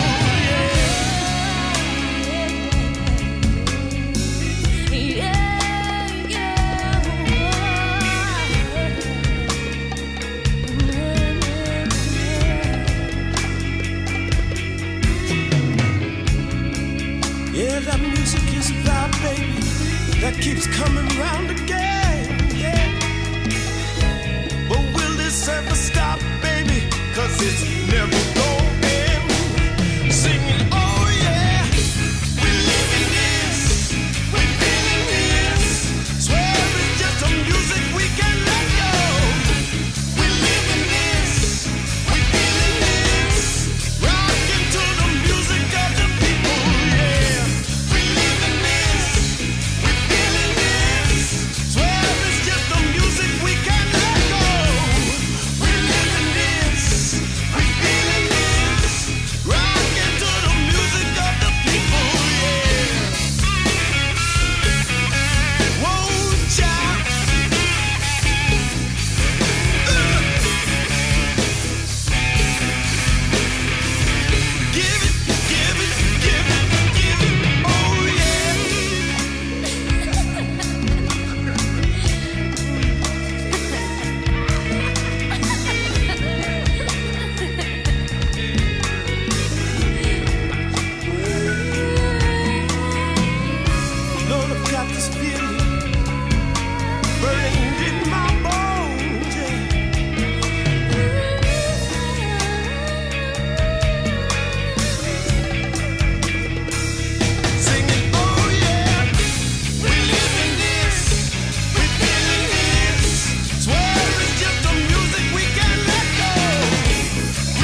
can't remember how it was then. We've been at war forever, my friend. The walls around us are rising, yet the vice and vice keeps us unbiting. Even in your sleep, your eyes are never open. Never think to see the walls slowly closing in. You feel a tyrant recognizing the truth, and you know right then that you're the living proof. You feel like a rat, and you'll never be free, while everyone around you labels you crazy. With a villain mind abstract behind eyes no one sees. In a world so unlike, they believe the lies are said. And I feel it out now for the thoughts I have today. And I fear if no one says, then they'll be too afraid to say. They're building a prison system, they'll lock all of us away. While you sit back and you wonder, do you wonder basically that you'll die on the crimes of the thoughts I have today. And I fear if no one says, then they'll be too afraid to say. They're building a prison system, they'll lock all of us away. While you sit back and you wonder, do you wonder basically it's too late. It's too late. It's too late. It's too late. We have surrendered without notice. Freedom to smoking without turning of interest. They train the army, they chase into your land. With the excuse of terror, we funded their demands. With a gelatinous posture and a black-toothed grin, we salute our soldiers as the invasions began. A flag of an enemy imprinted into my head. Never to conceive that I'm the one walking dead. Synchronizing boots, marching through the streets, while a lunatic's mind dictates us to sleep. Old-fashioned fascism is the new normality. With each democratic vote, yeah, we did it willingly. And I feel it out now for the thoughts I have today. And I feel it no sense, and they'll be too afraid to see. They're building a prison system, they'll lock all of us away. While you sit back and you wonder, do you wonder basically that you'll die for the crimes of the thoughts I have today. The fear of no sense, and they'll be too afraid to say. Building a prison system, they'll lock all of us away. While you sit back and you wonder, do you wonder eventually it's too late. It's too late. It's too late. It's too late. Now I know that this is real. This illusion of pain, hate, and fear. Now I know none of this is real. This illusion of pain, hate, and fear.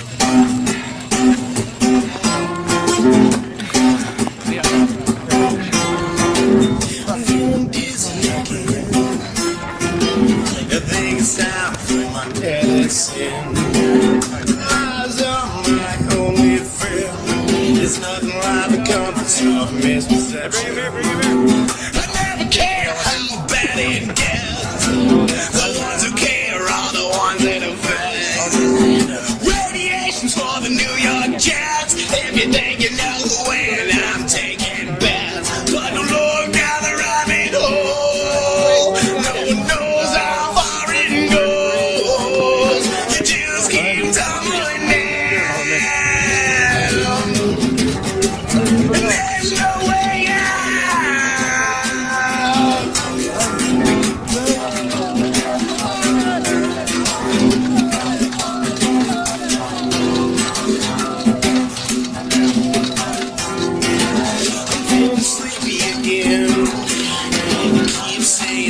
sidekick or a friend. Well, why should you take along me something to me? You should sing sad stories for the birds and the bees. Oh, but to work another 60-hour week, trying to raise a family that I never see. But the road down the rabbit hole, no one knows how deep it goes. You just keep tumbling down. There's no way out. No way out. No way out.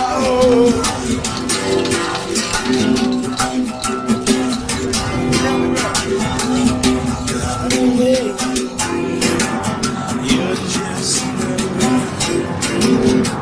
you have no name. It's just a number. You're a slave. Doesn't wonder. You're a number. Just a slave. You're just a number.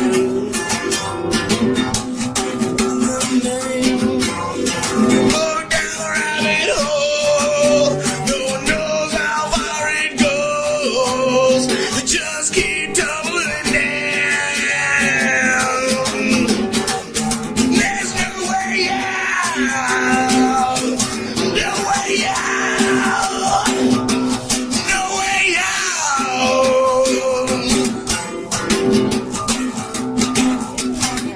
Not just lots and lots of money, but lots and lots of power as well. A new generation of surveillance drones could soon be watching us all. The Federal Aviation Administration is expected to announce plans to expand the use of domestic drones in American airspace. Well, get ready to look up at the sky and see drones hovering above. As of now, unmanned aircraft could only be used by military airspace and by certain law enforcement agencies. But this week, Congress passed a bill that would allow for commercial and private use of the drones. I have two words for you: predator drones. You will never see it coming.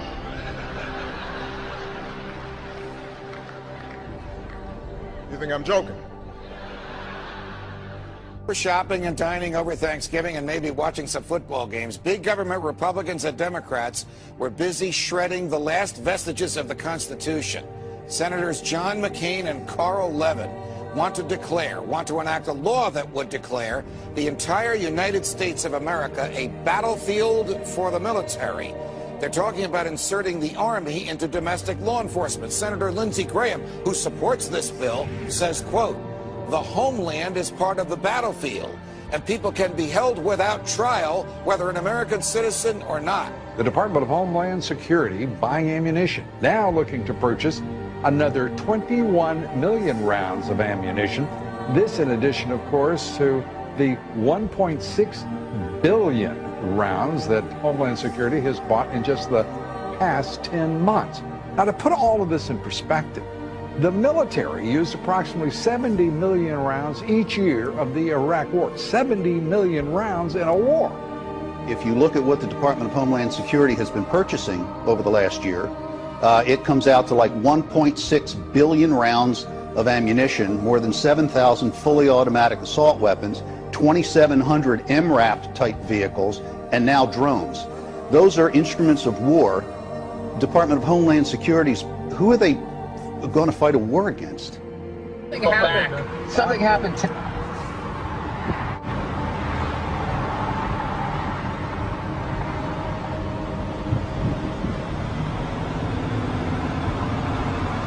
Robert Whitaker, the tactical supervisor for El Paso SRT for Homeland Security Investigations.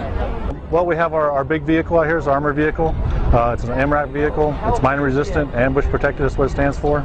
This is what we use to deliver our team to high-risk warrant services. The affirmative task we have now is to actually create a new world order. It was never meant that we would have have this gigantic police force from the federal government. I mean, we had martial law up there, FBI and all these agents coming in, closing things down, going to people's houses. Do we close down cities because there's 10 murders over the weekend in Chicago? We don't do that. But here we close down a whole city, not even allowed to go to a baseball game. I mean, I think it's very, very scary when I look at some of those pictures. The military likes to perform war games, so that's why we're seeing military on the streets practicing. They are actually practicing. The tanks that we see on the streets and the National Guard patrolling neighborhoods and the practices that they're doing with our local police department, this is all in preparation for martial law, so that when they do actually lock down the country, they've got everything secured. But I think what we're starting to see, for anybody who is objective at all, is we're seeing a totalitarian system now unveil itself. And ever since essentially 9/11 happened, it's been more and more of these draconian measures that are leading us right down the road to martial law. To hear President Obama claim the power to keep people in prison indefinitely with no charges against them, no conviction, no sentence, just imprisonment. It's particularly stunning to hear him make that claim in the middle of a speech that was all about the rule of law. This last week, the U.S. Congress passed a bill which repeals classic comitatus, which means that we have now institutionalized and codified martial law. Right now, the battle against terrorism involves all of us. Everybody in this country is a potential terrorist. We don't even understand freedom anymore. We are a country that is headed towards socialism, totalitarianism, beyond your wildest imagination. I have to tell you, I'm doing a story tonight that I wanted to debunk these FEMA camps. I'm tired of hearing. You know about them? Sure. I'm tired of hearing. I wanted to debunk them. Well, we've now for several days done research on them. I can't debunk them. I don't know anything about them. It is our government. If you trust our government, it's fine. If you have any kind of fear that we might be headed towards a totalitarian state, look out, buckle up. There's something going on in our country that is ain't good. And they find a little red dot or a little blue dot on their mailbox, and they wonder what the little red dot and blue dot is. Well, it's marking your mailbox by the government, so when foreign troops come in here on us after martial law, but if you have a blue dot, they take you to the FEMA camps being built by Halliburton right now to house 50 million Americans. They're building enough concentration camps in America by Halliburton. So I'm going to tell all of you, if you have not bought ammunition, if you have not bought guns, go get them now. Go get them now, because you won't be able to get them much longer. Change has come to America. Futuristic film. Humans injected with a tiny chip holding the key to all of their private information. But as you're about to see in our CBS 46 investigation, it's not fiction. The first implantable microchip for humans that has multiple security, financial, and healthcare applications. One thing I would just suggest, I'm just an outside soon-to-be investor. I love this idea, by the way, Scott. No matter what your purpose is, you must leave. If you do not disperse, you may be arrested and/or subject to other police action. The use of riot control agents and/or less lethal munitions, which could cause risk of injury to those who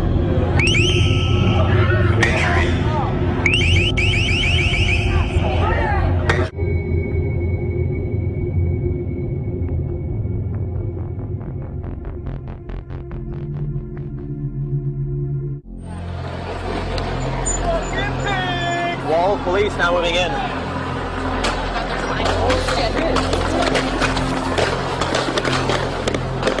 American, every person on United States soil or international soil can be deemed as a terrorist.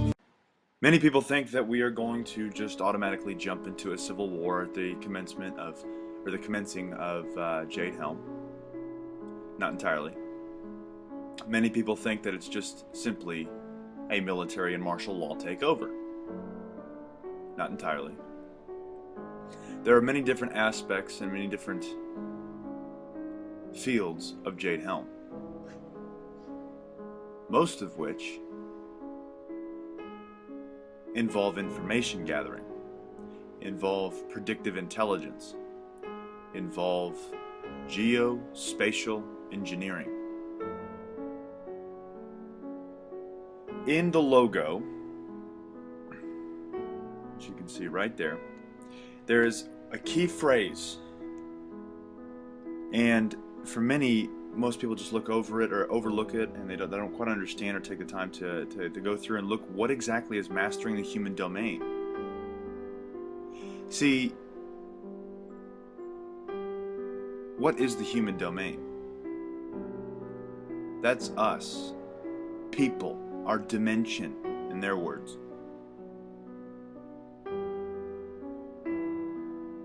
The whole time, this entire time, they have been wanting to master the human domain. How are they doing such? Our trends, our categories, our groups, our friends, our emotions, our psychological standpoints, our religions, our cultures, our relationships, our friendships, both online and offline. The fact that Jade Helm is titled Jade Helm, Master the Human Domain, proves that something is coming to a close, and most likely that is the end of their testing period. The testing of this application and of this information gathering began in Iraq and Afghanistan, according to them, not me. Such information gathering and such surveillance literally pushes us all to the point that we have really got to wake up. Because Baltimore riots, this is the first point I want to cover, were definitely a staged event. Let me read this from ACLU. The answer is these are not your parents' surveillance aircraft. Today there are powerful new surveillance technologies that use aircraft to collect mass information about whole populations, potentially reaching far beyond what the police might need to manage unrest. One such technology, known informally as dirt boxes, has been used to sweep up identifying information about tens of thousands of cell phones in a single flight. Now, NSA just has been ruled illegal. The NSA spying program on phones has been ruled illegal, or whatever it is. That's funny. It ends in June, right before Jade Helm. The end. See what I'm saying? It's ending and something else is opening, and we need to figure out what that opening is. What it's going to do is going to provide the capability to conduct unconventional warfare across the globe, across the globe, across the globe. Has been used to sweep up identifying information about tens of thousands of cell phones in a single flight. These devices, the ground-based versions of which are known as Stingrays, are also technologically capable of stealing data off of phones, though we don't know whether they've been used that way yet. Another mass surveillance technique that uses fixed-wing aircraft, known as wide-area surveillance. This also involves the installation of super-high gigapixel resolution cameras on planes, which are then used to monitor entire cities. That's not just a little group, that's an entire city. Large cities. New York, Baltimore, LA, large cities. Every moving pedestrian and vehicle can be tracked, traced, followed, picked up from the sky, beginning and end of everyone's journeys, and the route taken in between. This gives the authorities the power to press rewind on anybody's movements and learn a lot of intrusive things about how they live their life. Among the companies offering this technology are major defense contractors working for the Pentagon and an Ohio company called Persistent Surveillance Systems, which is trying to sell it to local police departments.